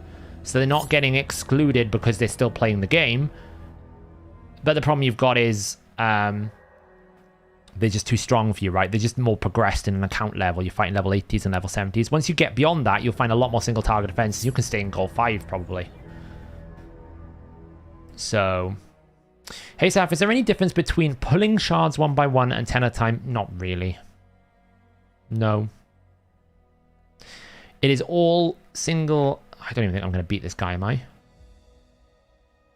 Altan, can you do it? No, there is no difference, Thomasin. Anchorite for clan boss would be the masteries. Would the masteries not be better on defense and support tree? You want War Master. You don't want anyone in your team in clan boss that doesn't have War Master. Or Giant Slayer, if it's a triple hitter. So, will Galek work with Artak? I don't know. Maybe. I haven't really thought about that. In gold, I wear bolster set or stone skin. There's so much bolster in gold 3. Coming back to the Magnar pick, in wave content, the combo should be amazing. Yeah, I mean, you basically... Like, Magnar could even be good in Spider, right? Because Magnar is one of the best Spider tanks. Underrated for it, actually, because he always fully heals. One of the best Spider tanks in the game. Look at how much Hoscaril is working here. He's basically just perma-stunning this target. Look at him go. What really is difficult with Hoscaril for me right now is I don't have an accuracy banner for Barbarians at all on my account. So he's resisting an awful lot because I just don't have the accuracy. Yeah, Sand Devil opens up way too early. Way too early. And same as Hydra, really. They should be like level 75, honestly. Would Akhenaten be good with Artak, or is that too much extension? He doesn't extend, he debuff spreads, right? So he's not going to extend the burns. But he can spread a higher duration to another target. He just can't extend those burns. So it's not a bad thing at all. So any recommendation for Artak sets? I think regen will be quite good on him. Defense, reflex, relentless. You basically just want to make him rotate abilities really quickly. So speed would be great with him, probably. You could go full damage if you want. We'll try a full damage build when we get him. Is Artak good with Warboy? What is Warboy? Are you trolling me? You're making me think serious questions here. You're trolling me.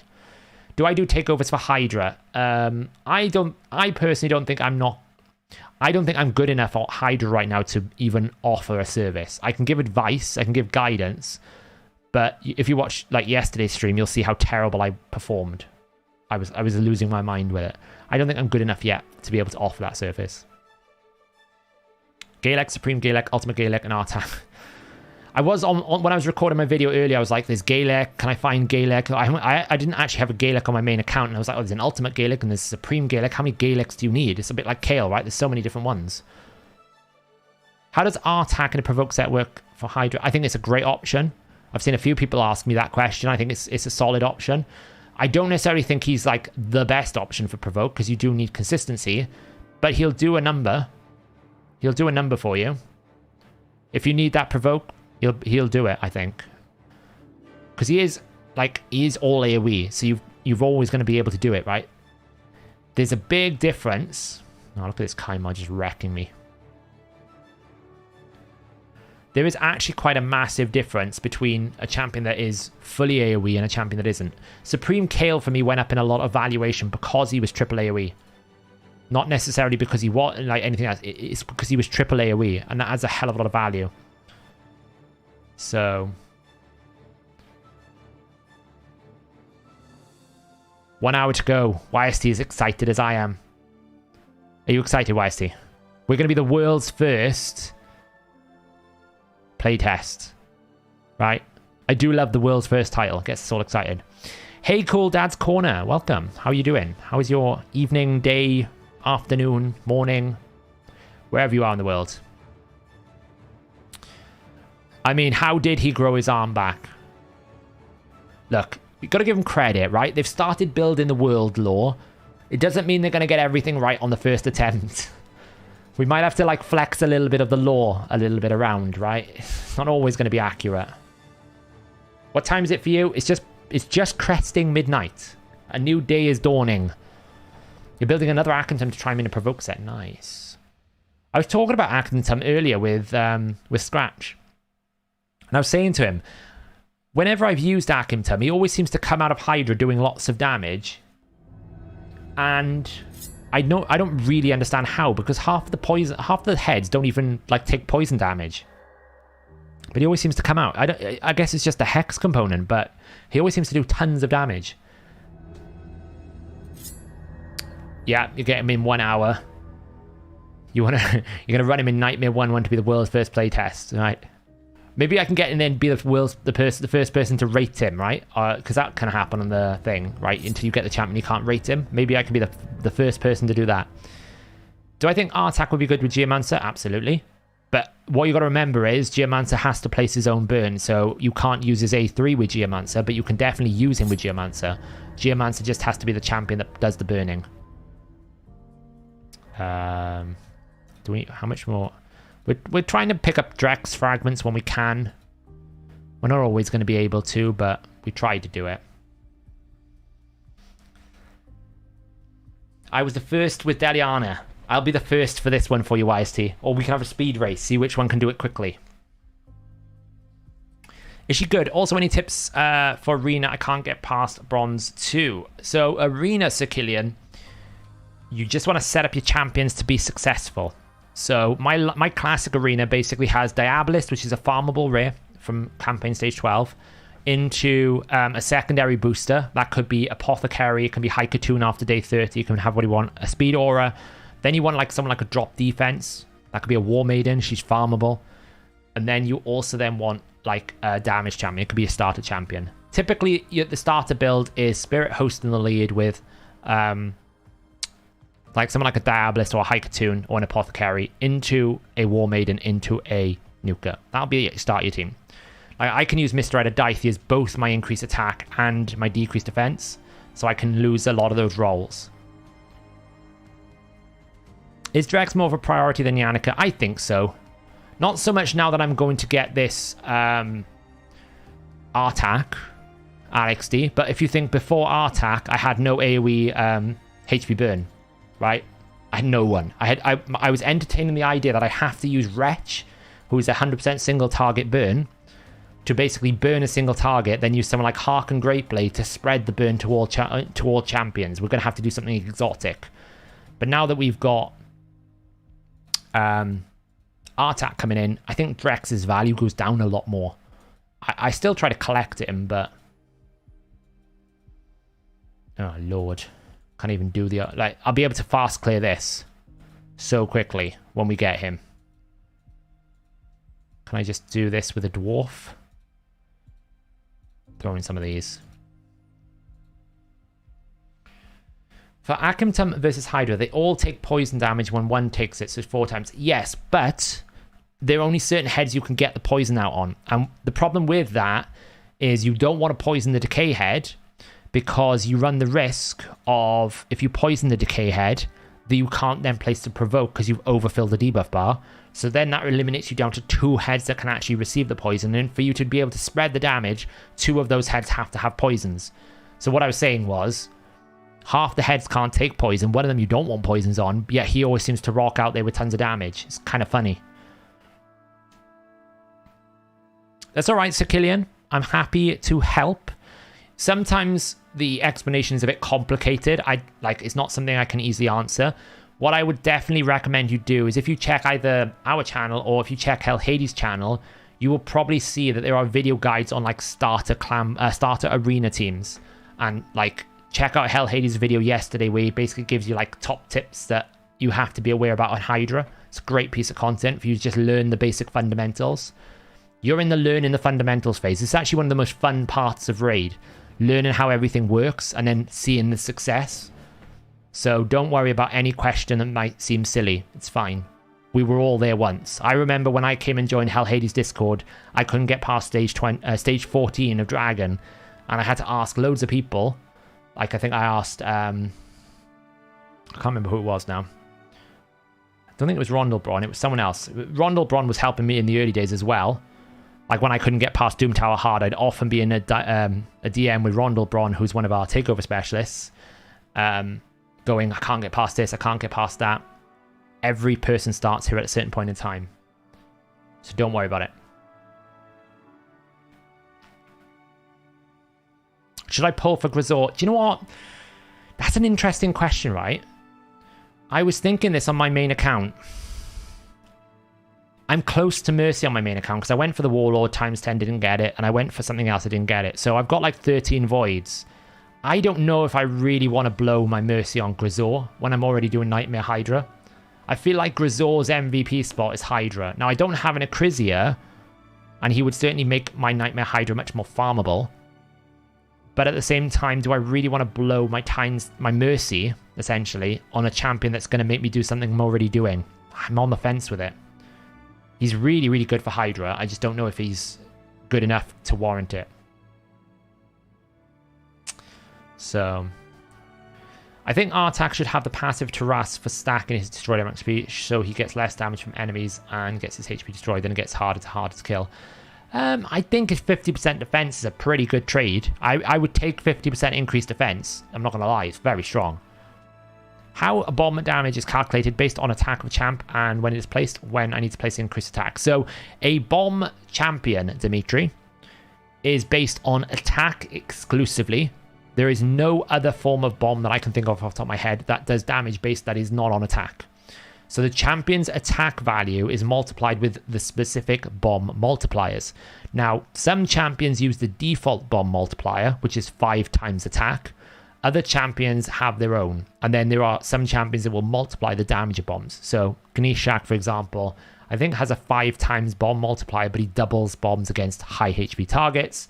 Warmother, I think, has an 8.5 times multiplier against bosses, because when they buffed Warmother, they forgot to increase her boss bomb multiplier. They only increased the normal bomb multiplier. So even though it says it does a lot more damage to bosses, it doesn't do what it says in the skill, because they forgot to increase the bomb. They increased the champions when they just didn't increase the bosses one. It's a bit silly. So you basically, whenever you're building a bomb champion, you need accuracy to land the bomb, and then you need increased attack on him to deal maximum damage. The only other way you can increase the damage of a bomb is by having weaken on the enemy. But that can also be countered by strength and being on the enemy. And it doesn't ignore shields, right? Does it ignore shields? No, bombs don't ignore shields. It'll do double damage to stone skin, but it doesn't ignore shields. I have to think then. New Hydra difficulty soon. Do you know what? I don't know. Let me see if I can find the old Hydra roadmap. No, let me rephrase. Instead of destroying his max HP from burns, he could have an additional passive that he gets reduced damage from enemies, and instead that reduces his max HP. Yeah, you could do that. I think his passive is okay. The only thing I would...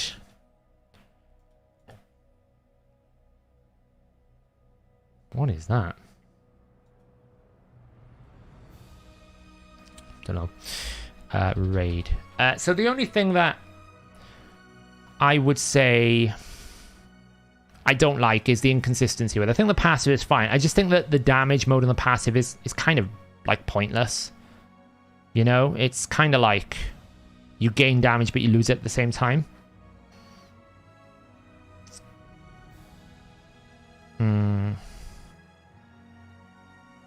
Who is this? No, I need this.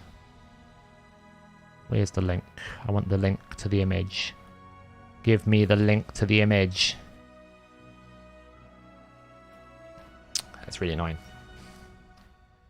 Hydra clan boss raid. There was a roadmap I remember there being a roadmap. I'll find it in a minute. There it is.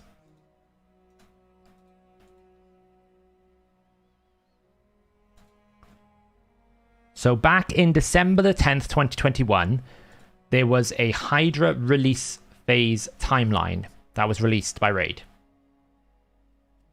And this has kind of gone out the window. Now, obviously, the war has had an impact on this, right? We can't overlook that. It's had a massive impact on the entire way that Raid is structured, the way the player is structured. Massive impact. But if we look at this, Hydra Clan Quest, we've had that. UX improvement, we've had that. We kind of finished phase 2 and never carried on. Yes, bombs ignore 100% defense. We haven't verified how his passive works yet. I mean, he could keep the extra stats when he restores his max HP. No, he doesn't. I can tell you that for a fact. He doesn't do it. It calculates it constantly, frick XNAS, every time, and it's calculating on a formula. Now, I don't. What I need to determine, what I haven't been able to determine is when it activates. But essentially, probably when he takes another turn, it will recalculate every time he takes a turn. So he will get it back. It's not going to just stay there. Are you building food while doing the faction dungeon? I will be. I'm currently trying to finish my dailies. I'm not trying to get a cold either. Which, yeah. So you can see we kind of stopped at phase 2. So there was meant to be a new Hydra head. We were meant to have global and clan leaderboards, avatar rewards. There was meant to be another Hydra head. What happened to those? We even had a loading screen with the Hydra head in. So I'd love them to go back to this, because it's been 15 months. But I wonder if they've just gone Hydra's complete. You know? Maybe they've just gone Hydra's complete. I don't know. What do you think they're going to do with the faction wars when the Sylvan is added? I just finished Lydia. You'll just get bonus rewards, Carlos. We got it last time. Last time they did it, they just extended the rewards and put Lydia at the end.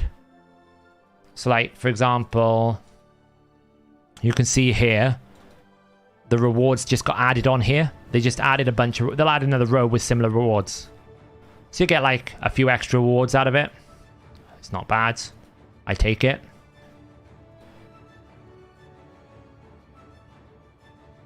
I got so much energy. It was annoying. I was going to go and finish the... Oh, yes, we got the arena rewards. Yes, great, great, great, great, great. Right, we need to go fight in the arena. Yes. That's what we want to see. Because I need this. Yeah, I'd love some more Doom Tower as well, but I'm pretty sure they finished Doom Tower as well. So, I made a Spider 10 team that can't fail. 25 to 43 seconds. No Lego. Sent it to you on Discord if you want to check it out. I think it can't fail, but I may have missed something. Let me have a look. Once I have wasted more of my time trying to do this stupid thing. Let's have a look.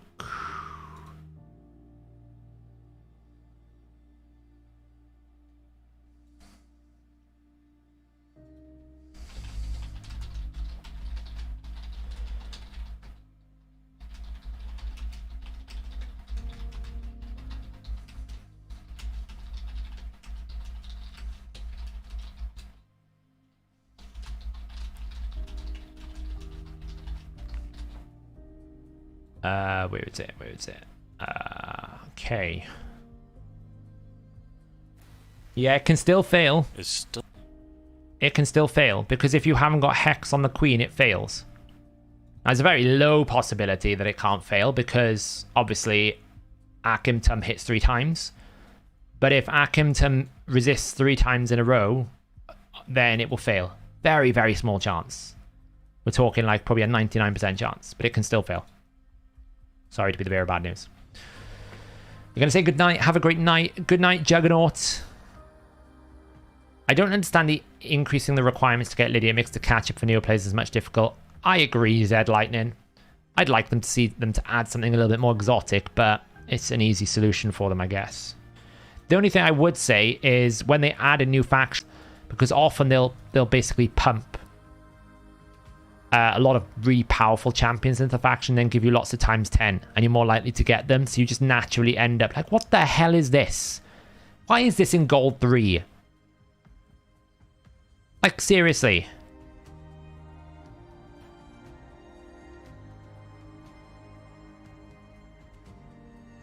Wonder if I beat it, though. Daithie is amazing. Oh, well, that's annoying, isn't it? Increased defense is going to ruin my day. You get swift parry. Yeah, I mean... Welcome to Arena. I'm stuck at this, like, 2600 mark. I just can't... I can't get past it. It's really frustrating. Is it worth leveling Dark Hail if you have every other activator except Theodore and Ninja? Dark Hail is very powerful. The thing about Dark Hail is he's a triple activator on the A1. He's a triple hit A1. Not many of them do that. And to be honest, out of the activators, he's one of the best ones for it. Look at these, like, player powers. Like, why am I fighting these? Why are these down here? 300,000.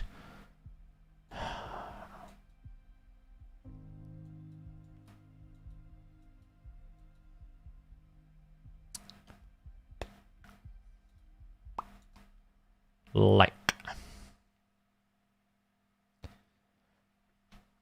What annoying thing.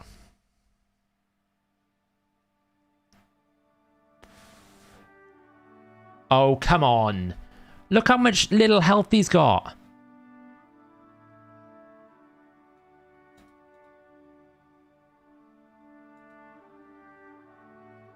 Let's play this song over and over again, isn't it?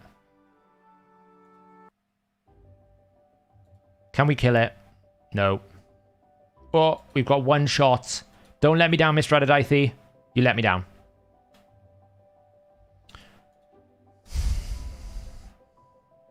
I have been wondering about potentially dropping Hoskerel for a secondary damage dealer because Mr. Daithie just doesn't quite have the oomph. He's just not quite there. And because I haven't got accuracy on him, it's very hard.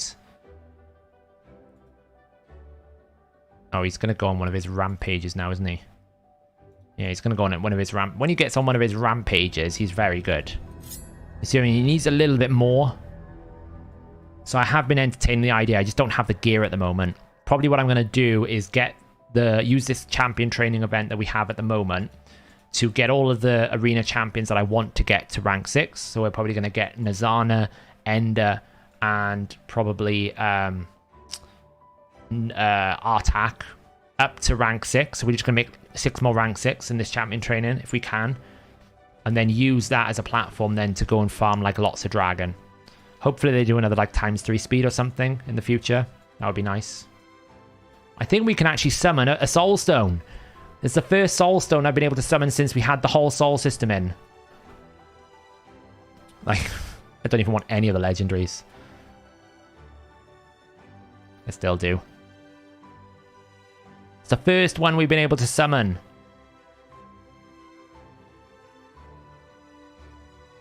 Wow. Thanks.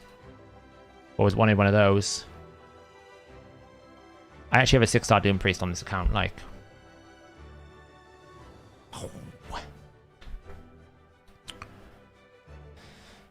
Well, that was exciting, right? You know, we still haven't pulled Legendary. I mean, Corvus would be huge, would he not? Corvus would be big. Actually, it wouldn't be that big for me now because I can't really fit him in a clan boss team, but he would be interesting. Not going to pull shards for it, though. Save the shards. Right, so the free-to-play is in a great spot. So you didn't have the Gembo. Yeah, I did. I've got Gembo. I haven't used him yet, to be honest. I kind of prioritized, when I saw how good Daithie was, I kind of prioritized Daithie. So I'm going to use this champion training to basically try and get Nazana up to 60, Ender up to 60. We're going to be 60 in Artak. Thanasil, I'm kind of in an R in between Thanasil and Hoskerel at the moment. You can see I've sort of got some food here already. I got 5,000 energy. I just haven't had the chance to actually use it. We're going to jump over to the main in a second so we can see how the CVC is going because I've probably been neglecting that.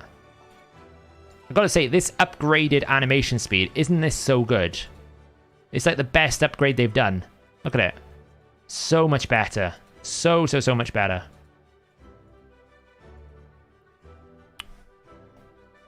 Accrington passive doesn't say it requires Hex to be on the poison target, though, is it in the code?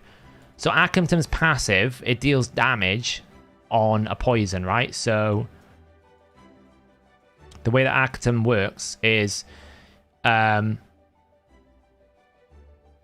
it deals poison damage from one enemy to all enemies. So what I'm saying is, if you... Whatever their allies receive a debuff. Has an 80% chance of inflicting damage from one poison debuff to enemies under Hex whenever their allies receive damage from poison. Or maybe it doesn't need to be on the Queen. I always thought my team's fail rate goal was when Ruel didn't place Hex on the Queen. Because I'm pretty sure it never activated like that. I could be wrong. Let me just check that. Am I being dumb?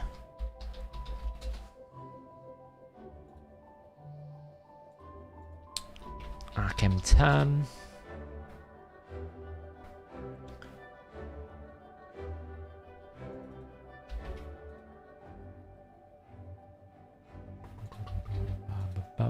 Checking the skill. The skill says if the target has Hex, deal damage.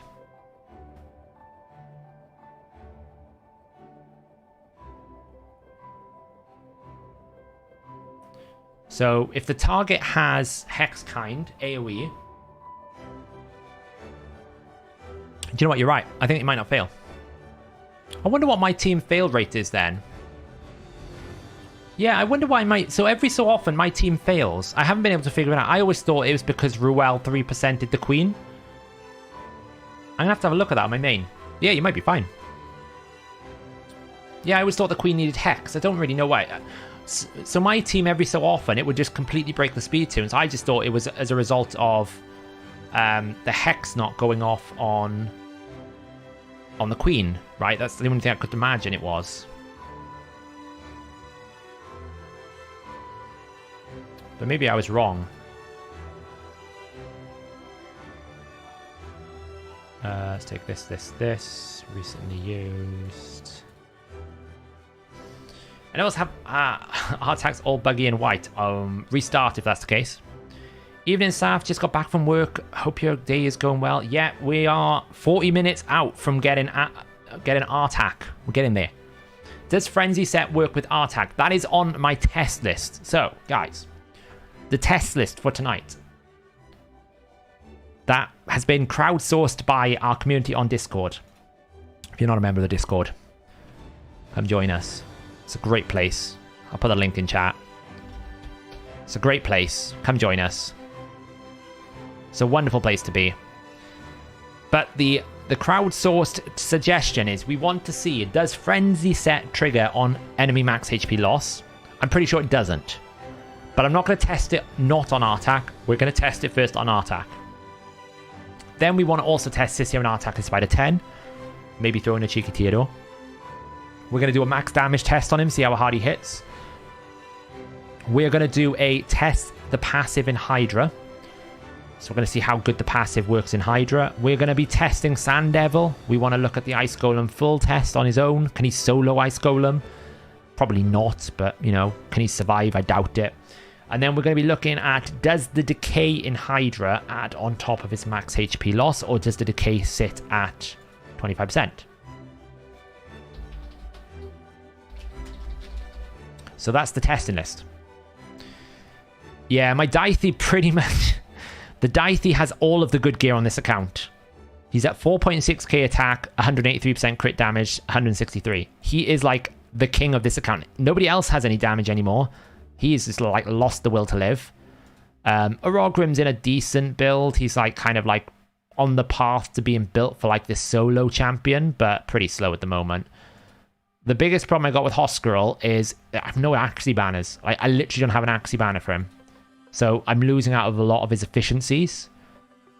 But you can see my gear is just, it's a bit thin at the moment. I probably need to do a bit of a gear cleanse, roll it up. And probably check some things out, what I've got. I did get a chunk of Relentless recently, so we've got some things to roll up here to see if they're going to be any good. But I've been focusing on just getting more resources for the account in terms of like champions at 60. It's just like the account just needs more 60s right now. So that's all I've been doing. I've been holding the energy between champion training tournaments.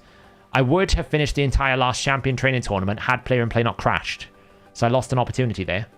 I wasn't impressed, to be honest. I was pretty annoyed. We aren't really winning this clan versus clan, but I will probably be back in a min to basically add a chunk of points. And hopefully I can help the clan out a little bit more. We have maxed all this out. I have used my epic books. I haven't used my rare books or my legendary, but legendary books will probably get used. We are probably going to use those legendary books today in the clan versus clan, which should hopefully get us up more in the champion training. Ideally, I don't really care about these fragments anymore, but placement in the arena would be nice, but I haven't been able to get a good rack at this time. Champion training. I want to try and get the epic book if I can. I'd like to complete all this. I think I've done clan boss, so that's good. Doom Tower. Right, we can swap accounts, which is great.